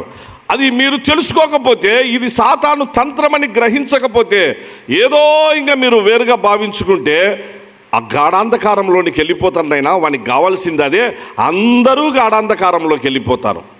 తెలిసి తప్పు చేసినా, తెలిసి తప్పనరు, తెలిసి చేసేది పాపం, తెలియక చేసేటువంటిది తప్పు. కాబట్టి తప్పు చేసినా, పాపం చేసినా, జీవము కలిగిన దేవుని సంఘంలో జాగ్రత్తలు పాటించకుండా ముందుకు ఏమాత్రం చేసుకున్నా గాఢాంధకారం ఉంటుందనే విషయం చాలా క్లియర్గా దేవుని వాక్యం మనకు తెలియపరదు. బండ మీద సర్పము జాడ, it is beyond my human understanding, ఇది నా బుద్ధికి మించినది దేవుని వాక్యం చెప్తుంది. బండ మీద సర్పపు జాడ. సో కయీను అలా ప్రవర్తించాడు, బిలాము అలా ప్రవర్తించాడు, కోరహు అలా ప్రవర్తించారు. తరువాత ప్రవర్తించిన తర్వాత అర్థమైంది, ఓహో బిలాం క్యారెక్టర్ ఇదా, కోరహు ఎంత మంచిగా ఉండే మనతోనే, ఇట్లటోడా, ఇదే ఆ పరిస్థితి, ఆహా వీంతో పాటు మొత్తం 14,000 మంది మరణాలకు దారి తీసినాడా. తరువాత అర్థమవుతుంది, తర్వాత అర్థమైంది కూడా. సో అందుకే యూదా పత్రిక మనకు చాలా ఎందుకంటే పిల్లరా, ఒక చిన్న మాట ఇక్కడ ఆత్మదేవుడు గుర్తు చేస్తున్నాడు, అది చెప్పి మళ్ళీ, ఎందుకంటే మనము మిస్ అయిపోతాం. మనం ప్రకటన గ్రంథంలో 2 సాక్షులు ఉన్నారా? ప్రకటన గ్రంథంలో 2 సాక్షులు, వాళ్ళ పేర్లు ఉన్నాయా ఏమైనా? ప్రకటన గ్రంథంలో 2 సాక్షులు వస్తారని, ఆ 2 సాక్షులు వాళ్ళు ప్రపంచాన్ని, భూమినంతా వణికిస్తారని. దేంతో? దేవుని వాక్యంతో. దేంతో? అద్భుత కార్యాలు, మహత్ కార్యాలు, సూచక క్రియలు. చివరిగా యేసుక్రీస్తు ప్రభువారు ఎలాగైతే ఆయన జీవించినప్పుడు జరిగాయో, ప్రపంచాన్ని యేసు ప్రభువారు ఎలా మొత్తంగా మార్చి ప్రభావితం చేశారో, అట్టి గొప్ప కార్యాలు చేసే శక్తి, సామర్థ్యం దేవుడు ఎవరికి ఇచ్చినాడు? 2 సాక్షులకు ఇచ్చినాడు. ఆ 2 సాక్షుల పేర్లు అక్కడ మనకేమన్నా 2 సాక్షులు వస్తారు. 3 రోజులు ఉంటారు వాళ్ళు. ఎన్ని రోజులు ఉంటారు? అంటే ముందుగా ఉంటారు, కాకపోతే వాళ్ళు ఎక్కడ ఉంటారు, ఎట్లా జరుగుతుంది, ఏంటి అనేటువంటిది, ఎక్కడ పుడతారు, ఏం పేర్లు, ఇవన్నీ ఎవరికి తెలియదు. 3 రోజులు మాత్రమే వాళ్ళని గురించిన విషయాలు లోకానికి తెలిసిపోతుంది. ఎందుకంటే లోకం వారిని చంపేస్తుంది. ఆ సత్యం చెప్పినటువంటి వాళ్లకు, ఆ నిజం చెప్పినటువంటి వాళ్ళను, ఆ 2 సాక్షులను అప్పుడున్నటువంటి యెరూషలేము వీధుల్లోనే దారుణంగా వారిద్దరిని చంపేస్తారు. చంపేసిన తర్వాత వాళ్ళ బాడీస్ 3 days ఉంటాయి. 3 days వాళ్ళ బాడీస్ అక్కడే ఉంటాయి. 2 సాక్షుల బాడీస్ అక్కడ ఉంటాయి. ఆ 3 days తర్వాత అలా అందరూ చూస్తూ ఉండగా ఇంకా నెక్స్ట్ ఎందుకంటే దేవుని ఉగ్రత టైం దగ్గరికి వచ్చేసింది, ప్రభు రాకడ దగ్గరికి వచ్చేసింది. కాబట్టి ఆ సమయం వచ్చినప్పుడు వాళ్ళు ఏం చేస్తారంటే వాళ్ళిద్దరూ మళ్ళా లేపబడతారు. వారిద్దరూ మళ్ళీ సజీవులుగా దేవుడు వాళ్ళను లేపుతాడు. చూసిన లోకం అదిరిపోతుంది, ప్రపంచం షేక్ అయిపోతుంది. యెరూషలేములో జరగబోయే సంభవాలు ఇవి. ఆ 2 సాక్షులను గురించి లోకం ఏమనుకుంటుంది? సంగమా మీరే చెప్పాలి. ఇప్పుడు ఎవరై ఉంటారని అనుకుంటాంటారు నైనా? సహజంగా ఎవరి పేర్లు వినపస్తాయి? మోషే, ఏలియాలు అని అనుకుంటా అంటాం. ఇంకా హనోకు, ఏలియా అనుకుంటాను. ఈ 3 పేర్లన్నా ఇంకా ఎవరన్నా వచ్చారని అనుకుంటాంటారా? మీరే చెప్పాలి. సహజంగా మనం ఎన్నో దైవజనుల వర్తమానాలు వింటాం. మనం ఇంతవరకు మనకు తెలుసుకున్నాం. అబ్రహాం గారి పేరు కానీ, ఏదో అబ్రహాం ఆయన వస్తారని కానీ, లేకపోతే మోషే యోసేపు వస్తాడని కానీ, దానియేలు వస్తాడని కానీ, మళ్ళా ఎక్కడైనా మనకు ఎవరైనా చెప్పిన సందర్భాలు ఉన్నాయా? లేవు. దైవజనుల ఎప్పుడు వాక్యం చెప్పినా ఒక 3 పేర్లే ప్రస్తాపన చేస్తారు. అందులో ఆ భిన్నాభిప్రాయం దైవజనుల మధ్య ఒక చోట వస్తుంది. ఏంటంటే మరణము రుచి చూడకుండా, చావు అనేటువంటిది లేకుండా, మరణము లేకుండా హనోక్, మరణం లేకుండా ఏలియా, వీళ్ళిద్దరూ అలా దేవుని సన్నిధానంలోనికి చేర్చబడ్డారు. నేను పరలోకం అనడం లేదు, దయచేసి గుర్తుంచుకోవాలి, ప్రతి పదం జాగ్రత్తగా గమనించాలి. దేవుని సన్నిధానములోనికి, మహిమలోనికి వాళ్ళు వెళ్ళిపోయారు. ఏది? మరణము రుచి చూడకుండా. కాబట్టి వాళ్ళిద్దరే మళ్ళీ వస్తారు. వాళ్ళు కూడా మరణించాలి. వాళ్ళు ఆ మామూలుగా దేహాలతో వాళ్ళు వెళ్ళిపోయిన వాళ్ళు, కాబట్టి వాళ్ళు ఉండాలి అని చాలామంది దైవజనుల అభిప్రాయము హనోకు, ఏలియాల పైన ఉంటుంది. మరికొంతమంది దైవజనుల అభిప్రాయం ఏంటంటే యేసుక్రీస్తు ప్రభు ఆయన రూపాంతర కొండ మీద, ఆయన రూపాంతరము చెందిన సందర్భంలో, ట్రాన్స్ఫిగరేషన్ జరిగినటువంటి సందర్భంలో, అలా దేదీప్యమానమైన ప్రకాశమానమైనటువంటి ఆ దేహాన్ని కలిగి ఉన్న ప్రభుతో ఆ రూపాంతర కొండపైన మాట్లాడిన వారు 2. వారిలో మోషే ఒకరు, ఏలియా ఒకరు. వీళ్ళిద్దరూ యేసుక్రీస్తు ఆ వారంలో, నెక్స్ట్ వారంలో యేసు ప్రభువును బంధించడం, ఆయన్ను శిలువ మరణానికి అప్పగించడం, యెరూషలేములో జరగబోయే సంభవాలు, యేసు ప్రభు యొక్క ఆయన మరణ పునరుద్ధానాలను గూర్చిన విషయాలు మాట్లాడేదానికి, ఆ విషయాలు మాట్లాడుకునేదానికి మోషే, ఏలియాలు యేసు ప్రభుతో రూపాంతర కొండ మీద మాట్లాడినారు. సో బైబిల్ పండితులు మరికొంతమంది ఏమంటారంటే నో హనోకు దీని కిందికి రాడు, మోషే, ఏలియాలే రూపాంతర కొండ మీద మాట్లాడారు. కాబట్టి ప్రభు యొక్క శిలువ మరణమైన, ఆయన పునరుద్ధానమైన, ఆయన ఆరోహణమైన, మళ్ళీ ఆయన ఆగమనమైన, ఆయన ఆగమనానికంటే ముందుగా సాక్షులు అయిన 2 మోషే, ఏలియాలు అనేటువంటి మాట కొంతమంది బైబిల్ పండితులు అంటారు. ఇది జరుగుతున్నటువంటి విషయం. కాబట్టి ఈ 3 పేర్లు కాదని వేరే పేర్లు రావు. అయితే ఇక్కడ యూదా పత్రికలో మనకు 2 పేర్లు కనిపిస్తాయి. మోషే, తిరిగి ఇంకొక పేరు ఏం కనిపిస్తుంది? హనోక్. వీళ్ళిద్దరు పేర్లే కనిపిస్తాయి. కాబట్టి దయచేసి కొంచెం గుర్తుంచుకోనండి. మనం ఇంకా ఇక్కడ ఆగిపోదాం. ఎందుకనగా దీన్ని బట్టి 2 సాక్షులు రేపు ప్రకటన గ్రంథంలో ఎట్లయినా 2 సాక్షులు వస్తారు. ఆ 2 సాక్షులు ప్రపంచాన్ని కదిలిస్తారు. వారి యొక్క మరణం, తిరిగి వారు లేపబడుట ద్వారా నెక్స్ట్ ప్రభు యొక్క రాకడ అనేటువంటిది ఇమ్మీడియట్గా వస్తుంది. ఇది జరగబోతుంది అనేటువంటిది మనం తెలుసుకోవాల్సిన గొప్ప సత్యమై ఉంది. ప్రియ సంగమా, దయచేసి దీన్ని గుర్తుంచుకుంటే, ఇక్కడ మనము దీన్ని మన హృదయంలో భద్రపరుచుకుంటే నెక్స్ట్ మనము ఫర్దర్ ముందుకు పోవచ్చు. సరే, అక్కడ ఆగిపోదాం. కాబట్టి బండ మీద సర్పము జాడ అన్నప్పుడు, సంఘములో సర్పపు జాడ అన్నప్పుడు దయచేసి గుర్తుపెట్టుకోండి, జీవము కలిగిన దేవుని సంఘములో గురుగులు కూడా ఉంటారు. గోధుమలు మాత్రమే కాదు. కాబట్టి ఇది యేసు ప్రభు చెప్పిన మాటే, ఎవరో చెప్పిన మాట కాదు, పాస్టర్ గారి సొంతంగా చెప్పే మాట అసలు కాదు. మనకు వాక్యంలోనే మత్తయి సువార్త 13వ అధ్యాయం మీరు చదువుకోండి. జీవము కలిగిన దేవుని సంఘములో గోధుమలు అనగా ఒరిజినాలిటీ ఉన్న వాళ్ళు ఉంటారు, డూప్లికేట్స్ వీడ్స్ అయినటువంటి ఆ యొక్క గురుగులు ఉంటారు. రెండు పక్కనే ఉంటారు.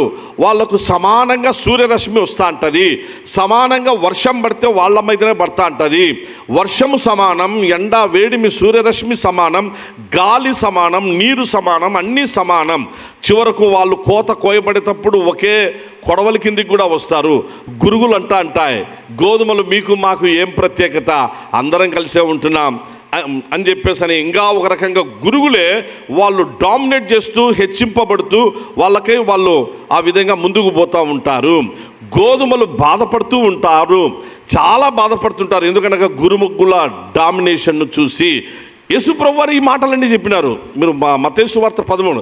కానీ ఒక టైం వస్తుంది నైనా, ఆ టైం వరకు ఇంకా ఏం ఉండదు. ఆ టైం వచ్చినప్పుడు అంతే, నేను తీర్పు తీర్చే మహాదినం ఒకటి ఉంది, నేను తూర్పారబట్టే దినం ఉంది. ఆ తూర్పారబట్టేటప్పుడు, ఆ తీర్పు తీర్చినప్పుడు ఈ గురుగులన్నీ కొట్టుకొని పోతున్నటువంటి గురుగులను వదిలిపెట్టేది ఏం లేదు. అవి కొట్టుకొని పోతుంటే అన్నిటిని కట్టగట్టి వాటిని సంచుల్లో పెట్టమని, సంచుల్లో పెట్టినటువంటి వాటన్నిటిని కూడా మొత్తం ఒకేసారి అగ్గిపెట్టి కాల్చేయి, మొత్తం ఒక్క గురుగు కూడా ఉండకూడదు, మొత్తం కాల్చేయని చెప్తాను. ఆ టైం వరకు గోధుమలు మీకు ఆ నొప్పి ఉండాల్సిందే, తప్పదు, అవి మీరు భరించాల్సిందే, మీతో పాటు వాళ్ళు ఉంటారు. అయితే మీరు జాగ్రత్తగా తెలుసుకోవాలి. ఒరే, నా ముందున ఇదిగో ఈ సిస్టర్ లేకపోతే ఈ బ్రదర్ నాతో మాట్లాడుతున్నాడే, ఇతనికి నిజంగా ఎంత ఆత్మీయత ఉంది, ఇతని జీవితంలో ఏమైనా 30 ఏండ్లైంది చర్చికి రాబట్టి, 20 ఏండ్లైంది, కదిలిస్తే ఏమైనా ఇతనిలో ఏమైనా ఉందా, ఇతనిలో ఏమైనా ఆత్మీయత కనిపిస్తుందా, ఈ సిస్టర్లో ఆత్మీయత ఉందా, ఈ బ్రదర్లో ఆత్మీయత ఉందా, వీళ్ళ విశ్వాస జీవితంలో ఇటువంటి వాళ్ళతో నేను స్నేహం చేయొచ్చా, వీళ్ళతో నేను సహవాసం చేయొచ్చా, వీళ్ళతో నేను వాక్యమైన విషయాల్లో వీళ్ళతో నేను ఉండొచ్చా, లేకపోతే ఇటువంటి వీళ్ళు గోధుమనా గురుగా అని తెలుసుకోవడం అది ఎవరి బాధ్యత? దేవుని వాక్యం చెప్పింది మన బాధ్యతే, మన బాధ్యత. ఇది తెలుసుకోనంత వరకు ఇబ్బంది పడుతూనే ఉంటాం, అనిపించుకోవాల్సి వస్తూ ఉంటుంది, ఇబ్బంది పడుతూనే ఉంటాం దేవుని వాక్యంలో. ప్రియులారా, అందుకే నేను మీకు చాలాసార్లు సవినయంగా మనవి చేసినాను. ఎన్నిసార్లు నేను మీకు హెబ్రీ పత్రిక చెప్పాను. హెబ్రీ పత్రిక ఒకసారి చూడండి ప్రియులారా, టైం అవుతుంది, ముగించుకుందాం 10 నిమిషాలు. హెబ్రీ పత్రిక 11వ అధ్యాయము, హెబ్రీ పత్రిక 11వ అధ్యాయం చివరి వచనం చదవండి ప్రియులారా. లాస్ట్ 2 వచనాలు 39-40 వచనాలు ఉంటాయి. 11వ తమ విశ్వాసం ద్వారా సాక్ష్యం పొందిన వారైనను మనము లేకుండా సంపూర్ణము కాకుండా నిమిత్తము దేవుడు మన కొరకు మరి శ్రేష్టమైన దానిని ముందుగా సిద్ధపరచెను గనుక వీరు వాగ్దాన ఫలము అనుభవింపలేదు. అమ్మయ్యా ప్రియులరా, నేను ఈ విషయాన్ని గురించి కూడా లాస్ట్ మంతే అనుకుంటా మీకు ఈ విషయాలు తెలియపరిచిన. ఒక్కసారి బాగా వినండి, ఇది మళ్ళీ రిపీట్ చేసేది కాదు. ఇది అర్థం కాకపోతే దయచేసి మళ్ళీ నన్ను తర్వాత పర్సనల్గా అడగండి. ఈ సత్యం తెలుసుకోండి, వాక్యం తెలుసుకొని జాగ్రత్త పడాలి. ఎందుకనగా నేటి దినాల్లో వేషధారణతో కూడిన పాస్టర్లు ఎక్కువ మంది తయారైనారు. వేషధారణతో కూడిన విశ్వాసులు, క్రైస్తవులు, వేషధారణతో కూడినటువంటి సంఘాల్లో పెద్దలు ఆ విధంగా ఎక్కువగా నకిలీ అనేటువంటిది ఎక్కువగా తయారైనటువంటి లోకాన్ని మనం చూస్తూ ఉన్నాం. అందుకే చాలా యూదా గారు రాసిన పత్రిక ఆయన ఫోకస్ చేయడం ఇదే. కయీను ఆయన వేషధారిగా ఉంటున్నాడు, ఇటువంటి వాళ్ళు ఉంటారు, జాగ్రత్త పడండి అని రాశారు. బిలాము ఒక పెద్ద ప్రవక్త, ఆయన ఏంటంటో ప్రవచనాలు చెప్పిన ఆయన, కానీ డబ్బు కోసం అమ్మడబోయేటువంటి అటోళ్ళు ఉంటారు, జాగ్రత్త పడండి. ఆయన రాసినాడు, కోరహు ఇదిగో ఇటోళ్ళు ఉంటారు, చాలా జాగ్రత్త పడండి. కోరహు కోరహు స్థానం డీకన్ స్థానం. కోరహు స్థానము మోషే ప్రత్యక్ష గుడారంలో ఆయన కూడా ఒక మంచి డీకన్గా, ఒక మంచి స్థాయిలో అనగా ఇటువంటి వాళ్ళు డీకన్గా దేవుని సేవ చేయాలని ఆశతో వచ్చిన వాళ్ళే. కానీ వాళ్ళు ఆశతో వచ్చిన వాళ్ళు కాదు, వాళ్ళు వేరుగా ప్రవర్తిస్తారు, వాళ్ళ ద్వారా సమస్యలు ఉంటాయి. అందుకే యేసు ప్రభు శాస్త్రులను ఊరికే వదిలిపెట్టలే. శాస్త్రులను, ఆ సద్దూకైలు పరిసయ్యులను యేసు ప్రభు వారు ఏమని పిలుస్తూ ఉండేవారు? అబ్బా బ్రదర్స్ బాగున్నారా, మీరందరూ చాలా మంచోళ్ళు అన్నాడా వాళ్ళను. శాస్త్రులను చూసి ఏమన్నాడు? వేషధారులారా అన్నాడు. ఏమన్నాడు? అది కథ. వీళ్ళు పైకి అట్లా కనిపించే వాళ్ళు ఏమి ఉండదు వీళ్ళకు. శాస్త్రులు మళ్ళా పేర్లు వీళ్ళ designations ఏముంటాయంటే they are the scribes. శాస్త్రులు అంటే ధర్మశాస్త్ర పరిరక్షకులు, ధర్మశాస్త్రం లా చట్టాన్ని రాసేవాళ్ళు, అన్నీ చేసినటువంటి వాళ్ళు. అందుకే వాళ్ళని చూసి యేసుప్రభు ఏంటంటే వేషధారులారా, జస్ట్ వేషాన్ని ధరించుకుంటారు మీరు, మీలో శాస్త్రీయత ఏమీ ఉండదు, శాస్త్రుల అస్సలు కాదు మీరు. పరిసయ్యులు, పారసీస్ అంటే అర్థం ఏంటంటే they are sanctified and separated one. Sanctified and separated one వాళ్ళు పారసీస్ అంటే, పరిసయ్యులు అంటే. మీరెక్కడ శాంక్టిఫై అయినారు? మీరెక్కడ సపరేట్ చేయబడినారు బాబు? ఏ గాలికి ఆ సాపి ఎత్తుతాలు, ఎట్లంటే అట్లా మాట్లాడు. పరిసయ్యులారా, సున్నంగొట్టిన సమాధులారా. ఇంకా ఎట్లా మాట్లాడినాడంటే యేసుప్రభు వాడిన పదాలే, నేను సొంత పదాలు కాదు సుమా. సున్నంగొట్టిన సమాధులు మీరు, పైకి చూసేదానికి అట్లా కనిపిస్తారు అంతే, లోపల ఏమి ఉండదు. లోపలంతా మీది కంపు. లోపలైతేనే మీలో త్రాగుబోతుతనం పోలే, మీలో నుంచి వ్యభిచారతనం పోలే, మీలో నుంచి జారత్వపు బుద్ధులు లక్షణాలు పోలే, మీలో నుంచి ఇంకా చెడ్డ అలవాట్లు మీలో నుంచి పోలే. అవన్నీ కూడా మీలో అలాగే పెట్టుకొని ఉంటున్నారు. డబ్బు, ధనాపేక్ష పోలే మీలో నుంచి. కానీ ఇవన్నీ అలాగే పెట్టుకొని మళ్ళీ మీరేం చేస్తూ ఉన్నారు? ఇలా వస్తూ ఉన్నారు. అందుకే చాలా క్లియర్గా వాళ్ళనైతే యేసు ప్రభు వారు ఇవన్నీ ఒక్కసారి ఆయన లాస్ట్లో అన్నాడు. ఇది ముందు అనకుండా లాస్ట్ ఇంకా శిలువ మరణానికి ముందు ఆయన ఆ మాటలన్నీ అనేసరికి జీర్ణించుకోలేక ఇంక కాదు, ఈయన ఎట్టయినా సరే పంపాలి. ఇంకా ఈయన ఏం చేయాలి ఇప్పుడు?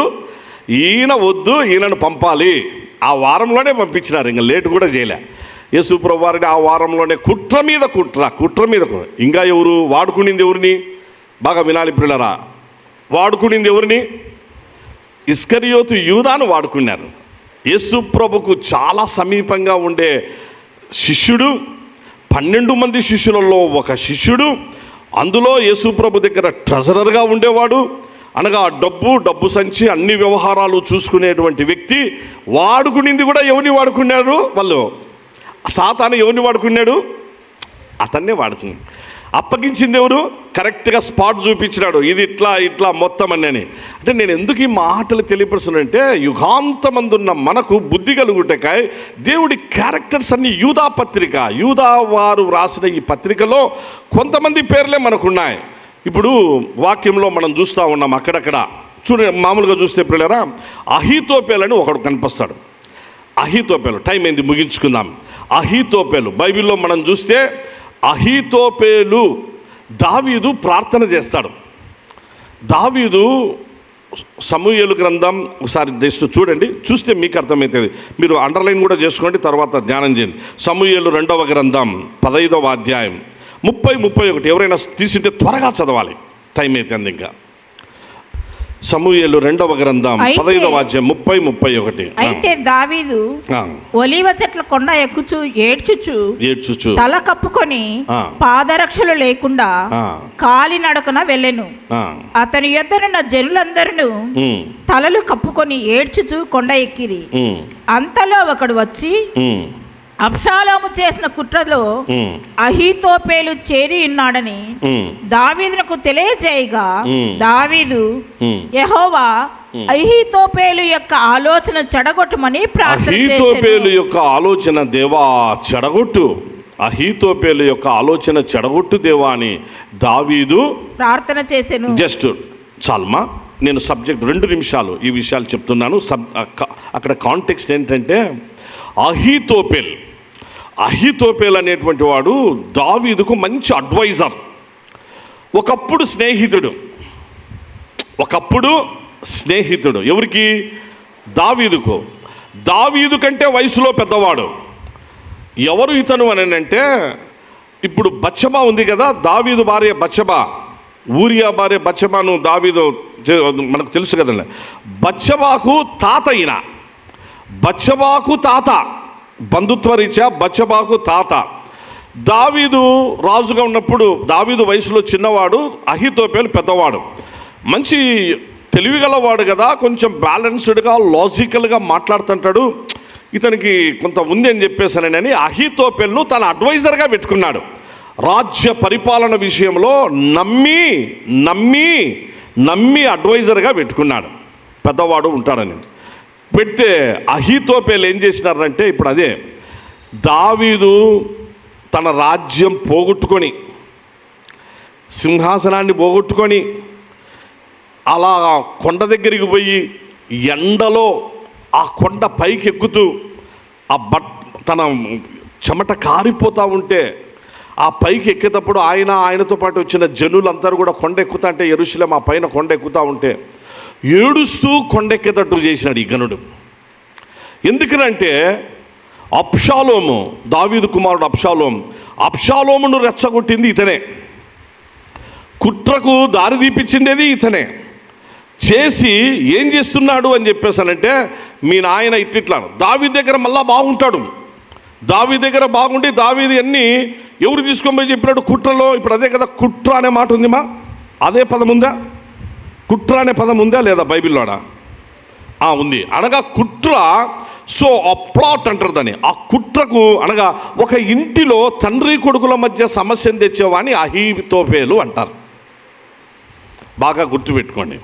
అహీతోపెల్ అంటే వాక్యంలో ఇప్పుడు బాగా అందరూ వినండి.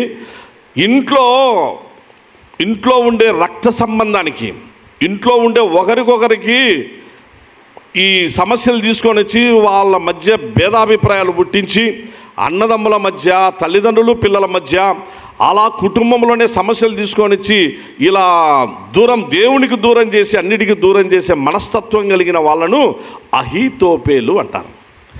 అహీతోపెలు దావీదు కొడుకు దగ్గర పోయి దావీదుని గురించి బ్యాడ్గా చెప్పి దావీదు కొండ మీద ఏడ్చేటట్టు చేసేంత పరిస్థితి తెచ్చినాడంటే అర్థం చేసుకోండి. ఆ టైంలో ఏడుస్తూ దావీదు ప్రార్థన చేసినాడు. ఈరోజు ఉదయకాలమున మనము చదివినటువంటి ఉత్తర ప్రత్యుత్తర భాగం ఉంది. ఉత్తర ప్రత్యుత్తర భాగం, ఆ ఉత్తర ప్రత్యుత్తర భాగం కీర్తనలు 41లో అహీతోపెల్ను బట్టే ఆ కీర్తన రాసినాడు ఆయన. ఆ బాధ ఇప్పుడు చదవడానికి టైం లేదు కాబట్టి మళ్ళీ మీరు ఇంటికి వెళ్ళించు. ఈరోజు ఉత్తర ప్రత్యుత్తరాలు అదే చదువుకునే.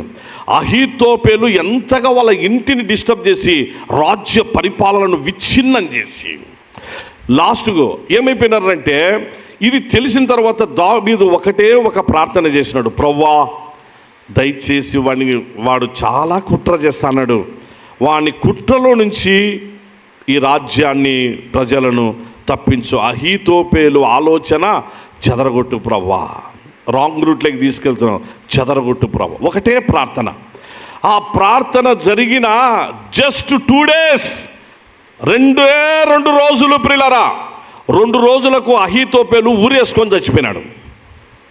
ఎందుకంటే అహీతోపెలును ఇంకా అతనికి తెలిసిపోయింది, అబ్షాలోమన్నా చంపుతాడు, దావీదన్నా చంపుతాడు. ఇంకా ఓహో ఇట్లటోడా, ఇదే పరిస్థితి అనేటువంటి విషయం తెలిసిన తరువాత దావీదన్నా చంపుతాడు, లేదా ఇది ఇంకా మొత్తం అబ్షాలోముకు తెలిసిపోయినా, అబ్షాలోము తెలిస్తే ఇంకా నన్ను ఖచ్చితంగా చంపుతాడని వానికై వాడే సూసైడ్ అటెంప్ట్ చేసుకొని చచ్చిపోయినాడు. ఇది అహీతోపెలు లక్షణం అంటారు. బైబిల్లో మనకు పరిశుద్ధ ఆత్మదేవుడు ఎందుకు రాయించినాడంటే, మోషేను ఎదిరించిన వాళ్ళు ఎంబ్రే అని ఉంటుంది. తిమోతికి రాసిన పత్రికలో, తిమోతికి రాసిన పత్రిక 2వ పత్రిక 3వ అధ్యాయము 6-7 వచనాల్లో ఉంటుంది. వాళ్ళు ఎవరంటే హుమెనాయి అని చెప్పేసి అనేటువంటి వాళ్ళు ఒకరు, ఫిలేతు అనేటువంటి వాళ్ళు, ఫిలేతు హుమెనై అనేటువంటి వాళ్ళు పౌలు గారు తిమోతికి రాసిన పత్రికలో వాళ్ళని గురించి రాసినాడు. అయ్యా, సంఘంలో ఇటోళ్ళు ఉంటారు, జాగ్రత్తనైనా చదవండి, ఒకసారి చదవండి పిల్లరా, ఎందుకంటే నేను చెప్పడం బాగుండదు. దయచేసి సంఘంలో ఎటువంటి వాళ్ళు ఉంటారు, ఎటువంటి వాళ్ళతో జాగ్రత్త పడాలి.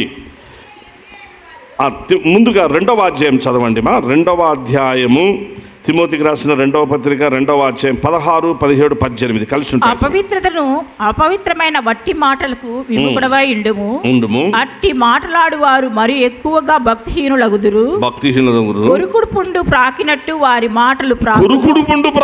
వారి మాటలు అంటే వీళ్ళన్నీ లేని వార్తలను పుట్టించే వాళ్ళే.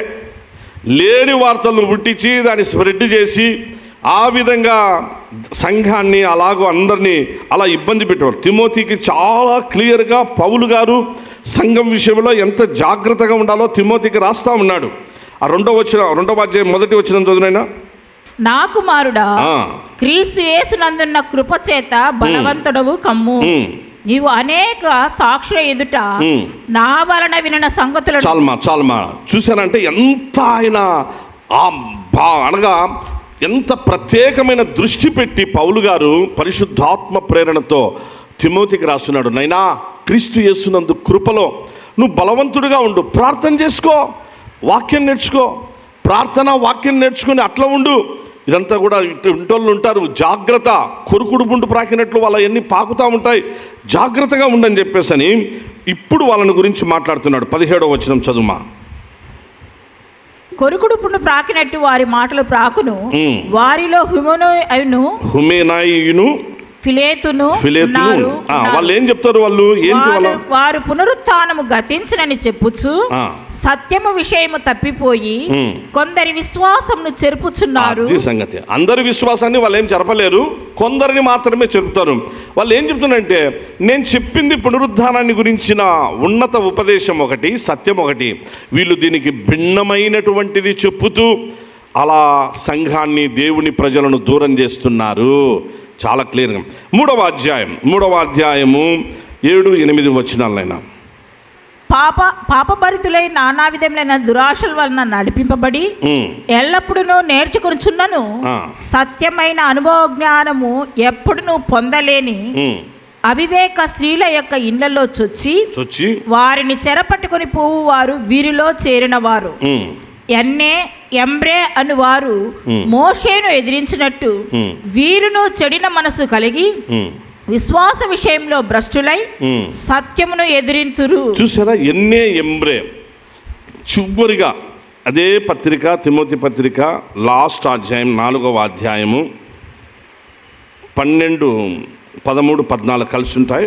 అదొక్కటి చదువునైనా చాలు. ఇంకా నీవు వచ్చినప్పుడు నేను త్రోయలో కర్పునొద్ద ఉంచి వచ్చిన అంగీని, పుస్తకములను, ముఖ్యముగా చర్మపు కాగితములను తీసుకొని రమ్ము.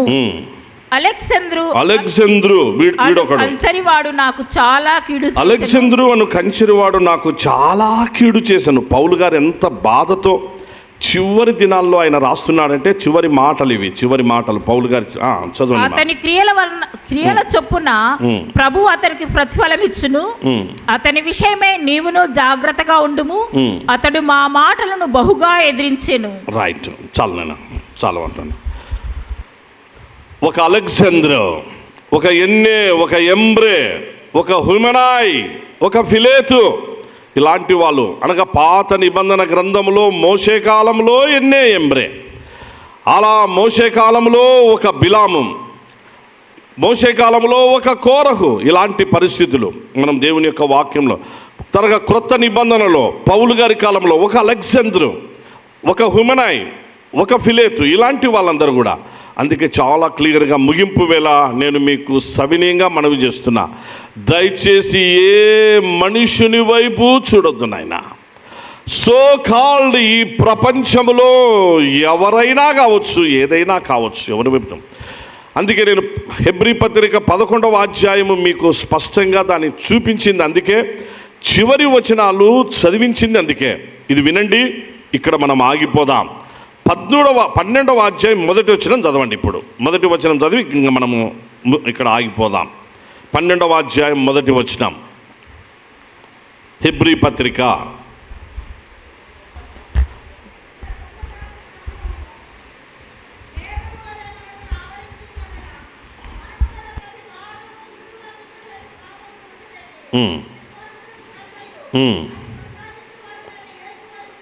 ఎవరి వైపు చూడాలి మా అందరూ సంఘం అంతా ఎవరి వైపు చూడాలి? ఎవరి వైపు చూడాలి ప్రియ సంఘమా? అంతే. 11వ అధ్యాయంలో ప్రారంభంలో హేబేలు కనిపించినాడు. హేబేలు వైపు చూడమన్నాడా? నో. హేబేలును అలా ఒక సాక్షి ఆయన, అంతే. ఒక సాక్షి, ఆ సాక్షిగా ఆయన ఉన్నాడంతే. సాక్ష్యం పొందినాడు ఆయన, మంచి సాక్ష్యం పొందినాడు. హేబేల్ తర్వాత నెక్స్ట్ అక్కడికి వస్తానే నోవహును హనోకును చూపించినాడు. ఆయన ఒక సాక్ష్యం పొందినాడు, మరణం రుచి చూడకుండా. నోవహును చూపించినాడు, ఒక సాక్ష్యం పొందినాడు. తర్వాత అబ్రామ్, తర్వాత ఇస్సాకు, తర్వాత యాకోబు, అక్కడ స్త్రీలలో శారమ్మ, అలాగూ వారందరినీ కూడా నెక్స్ట్ యోసేపు, నెక్స్ట్ మోషే, ఆ తర్వాత దావీదు, సమూయేలు, వీళ్ళందరినీ కూడా ఆ 11వ అధ్యాయంలో గొప్ప విశ్వాస వీరులను అందరినీ చూపించినాడు. అందరినీ చూపించి వాళ్ళలాగా మీరుండండి, వాళ్ళలాగా పోలి వాళ్ళలాంటి జీవితాలు కలిగి ఉండి మీరు అట్టుండండి, వాళ్ళని చూడండి అన్నాడా? దేవుని వాక్యంలో ఆ మాట వ్రాయబడిందా? అబ్రామును చూసి అబ్రామ్ లాగా మీరు కూడా అట్లే ఉండండి అన్నాడమ్మా? యోసేపును ఆ విధంగా అన్నాడా? ఏమన్నాడు? వీళ్ళందరూ ఇంత గొప్ప సాక్షి సమూహం, వీళ్ళందరూ ఒక సమూహం. ఏ సమూహం? సాక్షి సమూహం. మేఘము వలె మనలను ఆవరించి ఉన్నందున, అనగా ఇంతమంది విశ్వాస వీరులు వాళ్ళ జీవితాల్లో సాక్ష్యం పొందారు. వారందరి యొక్క జీవితాలు, వీటన్నిటిని మీరు తెలుసుకున్న ప్రియ సంఘమా, విశ్వాసులారా, అక్కడ వ్రాయబడిన మాట, వీరందరినీ సాక్షి మేఘం వలె ఆవరించి ఉంటే ఇంకా మీరు సులువుగా చిక్కుల పెట్టే పాపాన్ని ఇంకా అట్లే కలిగి ఉన్నారా? సులువుగా చిక్కుల పెట్టే లేని అన్నీ కూడా క్రియేట్ చేసుకొని, లేని వార్తలను పుట్టించి, లేని వార్తలను ఆ విధంగా తయారు చేసి తెలియపరిచేటువంటి, అంటే అలాంటి పరిస్థితులలో కొరుకుడు పుండు ప్రాకినట్టు అవన్నీ ప్రాకుతూ ఉంటే వాటినే నిజమని నమ్మి భావించేటువంటి పరిస్థితులలో ఆ విధంగానే మీరు ఉంటున్నారా? దేవుని వాక్యంలో చాలా క్లియర్గా చెప్పబడినమా, అది వద్దు. క్లియర్గా చెప్తూ ఎవరి వైపు చూడండి? విశ్వాసమునకు కర్త యేసయ్యే, దాన్ని కొనసాగించేది యేసుక్రీస్తే. విశ్వాసమునకు కర్త, దాన్ని కొనసాగించే యేసు వైపు మాత్రమే చూడాలి. అందరూ ఒకసారి గట్టిగా హల్లెలూయా చెప్దాం ప్రియులారా. మరొకసారి ప్రియులారా, ప్రభు నామమునకు మహిమ కలుగును గాక. యేసు ప్రభు వైపే చూడమన్నారు, ఆయన వాక్యమే చదవమన్నారు, ప్రార్థన ఆయన ద్వారానే ప్రార్థన చేయమన్నారు. ప్రార్థన వాక్యం అదే మనల్ని కాపాడుతుంది. యేసు వైపు చూడాలి కానీ మనుషుల వైపో, ఏ సోకాల్డ్ పాస్టర్ల వైపో, సోకాల్డ్ మనం నమ్ముకొని వాళ్ళ మాటలు వీళ్ళ మాటలు వినే ఎవరి వైపో ఈ ప్రపంచంలో చూడొద్దు. చూస్తేమా మనం ఖచ్చితంగా వాళ్ళని చూసాం, మనం పడిపోతాం. వాళ్ళెట్టా పడిపోతారు? పడిపోయినప్పుడు మనం పడిపోతాం. విశ్వాస విషయంలో మనం ఇబ్బందుల పాలవుతాం. ఆ తర్వాత మనం మళ్ళీ కోలుకొని మళ్ళీ మనం రికవర్ అయి రెక్టిఫికేషన్ జరిగి ముందుకు సాగిపోవడానికి జీవిత కాలంలో జీవితం మరి సరిపోదో కూడా. ఒకవేళ అలాగే మనం అంతరించిపోతామేమో, నిత్యాగ్ని దండానికి నరకానికి వెళ్ళిపోతామేమో. అందుకే వద్దు. అన్నిటిలో కూడా ప్రభు వైపు చూడండి, ఆయన వాక్యం వైపు చూడండి, ప్రార్థన చేసుకోండి. వ్యక్తిగత ప్రార్థనలు వాక్యం, కుటుంబ ప్రార్థన వాక్యం, సంఘంలో ఎక్కువ వాక్యం ప్రార్థన, ఇదే మనల్ని కాపాడుతుంది అనే గొప్ప సత్యం యూదా రాసిన పత్రిక ద్వారా మనం తెలుసుకున్నాం. కాబట్టి యూదా పత్రికలో చివరిగా డాక్సాలజీ ఉన్నది. ఆ వచనాన్ని చదువుకొని ప్రార్థన చేసుకుందాం రండి. యూదా రాసిన పత్రికలో డాక్సాలజీ చివరి మాటలు ఎంత మంచిగా పరిశుద్ధాత్మ ప్రేరణతో ఆయన రాశారో ఆ మాట చదువుకుందాం, ప్రార్థన చేసుకుందాం. తొట్టిల్లకుండా మిమ్మల్ని కాపాడుటకును, తన మహిమ ఎదుట ఆనందంతో మిమ్మల్ని నిర్దోషులుగా నిలవబెట్టుటకును శక్తిగల మన రక్షకుడైన అద్వితీయ దేవునికి మన ప్రభు అయిన యేసుక్రీస్తు ద్వారా, ఎవరి ద్వారా ప్రియులరా, ప్రియ సంగమా, ఎవరి ద్వారా? మన ప్రభు అయిన యేసుక్రీస్తు ద్వారా. చదవండి. మహిమయు మహాత్యమును ఆధిపత్యమును అధికారమును యుగములకు పూర్వమును ఇప్పుడును సర్వయుగములకు కలుగును గాక. ఆమేన్. కళ్ళు మూసుకుందాం. కళ్ళు మూసుకుందాం. పరిశుద్ధుడమైన మా తండ్రి, నీకు వందనాలు, స్తోత్రాలు చెల్లిస్తున్నా. నీ లేఖనముల ద్వారా అనేక విషయాలు, అనేక వ్యక్తుల జీవితాలు మా గమనంలోనికి తెచ్చారు. వందనాలు. యుగాంతమందున్న మేము కడవరి దినాల్లో, ఈ చివరి అంత్య దినాల్లో ఉన్న మేము జాగ్రత్త కలిగి ఎలా ముందుకు సాగాలో మాకు నేర్పిస్తూ వచ్చారు యూదా పత్రిక ద్వారా. దేవా, నిన్ను స్తుతించి ఆరాధిస్తున్నా. అన్నిటిలో నీ ప్రియకుమారుడు యేసు వైపు మాత్రమే చూస్తూ మేము ముందుకు సాగుటకు కృపదాయిచ్చు. పరిశుద్ధాత్ముని నడిపింపు, ఆయన నడుపుదలను, ఆయన కాపుదలను, ఆయన నింపుదలను అందరికీ, అన్ని కుటుంబాలకు, మా సంఘానికి అనుగ్రహించమని ప్రార్థిస్తున్నాం. ఇదిగో ప్రభువా, నీ పిల్లలు నీ వాక్యం విన్నారు. వారి గుండెల్లో పదిలపరుచుకొని వారు సంతోషంగా నీ గొప్ప రక్షణ పొంది నీ కొరకు సాక్షులుగా ముందుకు సాగుటకు సహాయం చేయమని ప్రేమామయుడు యేసు నామమునందే స్తుతించి ప్రార్థిస్తున్నాము తండ్రి. ఆమేన్. Thank you one and all. God bless. చివరి పాట 610. ప్రభువా మమ్మను దీవించు. ప్రభువా మమ్మను దీవించి పాపమునే కృపణాందించి అభివాదనములకేనుమా విభవము మహిమోనతగిని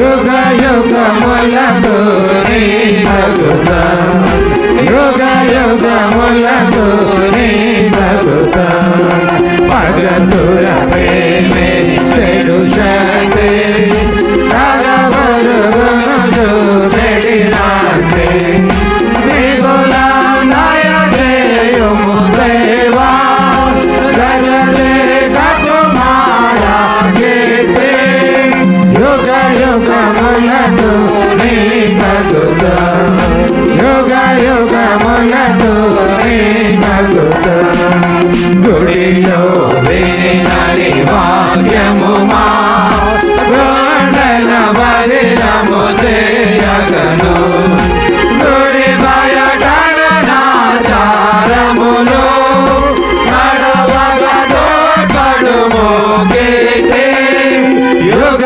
యుగములకు నీ భక్త యుగ యుగములకు నీ భక్త క్రైస్తవ మైత్రిని సంగములో విస్తరణము చేయగనేమో క్రైస్తవ భావములు గములు నెరవగ దయగనుమో కీర్తి యుగ యుగములకు నీ భక్త యుగ యుగములకు నీ భక్త ప్రభువా మమ్మను దీవించి పంపుముని కృపణాందించి. ప్రార్థించుదము. శాశ్వతమైన ప్రేమతో ప్రేమిస్తున్న మా ప్రియ పరలోకపు తండ్రి, ఆశ్చర్యకరుడమైన గొప్ప దేవా, నీకే ఘనత మహిమ స్తుతి చెల్లిస్తున్నాం. ఉదయకాలం నుంచి ఇంతవరకు నీ సన్నిధి మాకు తోడుగా ఉంచి నడిపిస్తూ వచ్చిన నీ కృపా బాహుల్యతను బట్టి వందనములు తండ్రి. ఇదిగో ఈ సమయాన నీ పిల్లలు తిరిగి వారి గృహాలకు వెళ్తున్నారు ప్రభు. నీ సమాధాన దీవెనలతో వారిని నింపి పంపమని ప్రార్థిస్తున్నాం. ఎండ వేడిమి తదితర పరిస్థితుల నుంచి వారిని తప్పించి కాపాడండి ప్రభువా. సామాజిక సేవా కార్యక్రమంలో భాగమా తండ్రి, భోజన సహవాసము కార్యక్రమాన్ని కలిగి ఉండగా అదంతయు నీకు మహిమకరంగా, అనేకులకు అది ఆశీర్వాదకరంగా చేయమని ప్రార్థిస్తుంటున్నాం. ఈ వారపు పరిచర్యలు విస్తారమైన పరిచర్యలు కలిగి ఉన్నాం. ఈ పరిచర్యలన్నిట్లో తండ్రి మీరే సమస్తములో సమస్తమై నీ ఆధిపత్యం క్రింద, నీ శిరసత్వం క్రింద దేవా నీకు మహిమకరంగా సంఘంలోని అందరికీ, అన్ని కుటుంబాలకు ఆశీర్వాదకరంగా, దీవెనకరంగా చేయమని నీ కరుణాహస్తాలకు ఎస్ఐయు సంఘము పరిచర్యలన్నిటిని అప్పగించుకుంటూ నీ పిల్లలు వెళ్తుండగా నీ రక్షణ సమాధాన దీవెనలతో వారిని నడిపించమని ప్రేమామయుడు ఆశ్చర్యకరుడు త్వరలో రానై ఉన్న యేసుక్రీస్తు దివ్యనామమందే దీన మనసుతో స్తుతించి ప్రార్థించి వేడుకుంటున్నాం మా తండ్రి. పరలోకమందున్న మా తండ్రి, నీ నామం పరిశుద్ధపరచబడును కాక, నీ రాజ్యము వచ్చును కాక, నీ చిత్తం పరలోకమందు నెరవేర్చబడినట్లు భూమి యందును నెరవేర్చబడును కాక. మా అనుదిన ఆహారము నేడు మాకు దయచేయి. మా రుణస్థులను మేము క్షమించి ఉన్న ప్రకారం మా రుణములను క్షమించు. మమ్మును శోధనలోనికి తేక దుష్టుని నుండి తప్పించము. రాజ్యము, శక్తియు, మహిమయు నిరంతరం నీదే, నీవై ఉన్నావు తండ్రి. ఆమేన్. మన తండ్రి అయిన దేవుని ప్రేమ,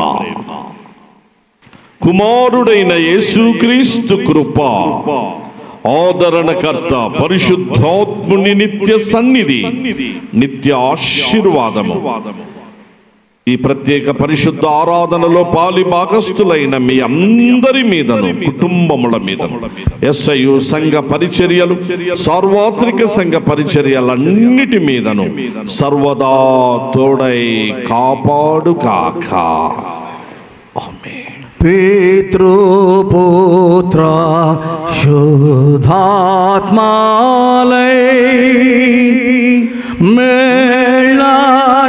మేళాన్నిచ్చు దేవుని స్తుతించు సర్వలోకమా,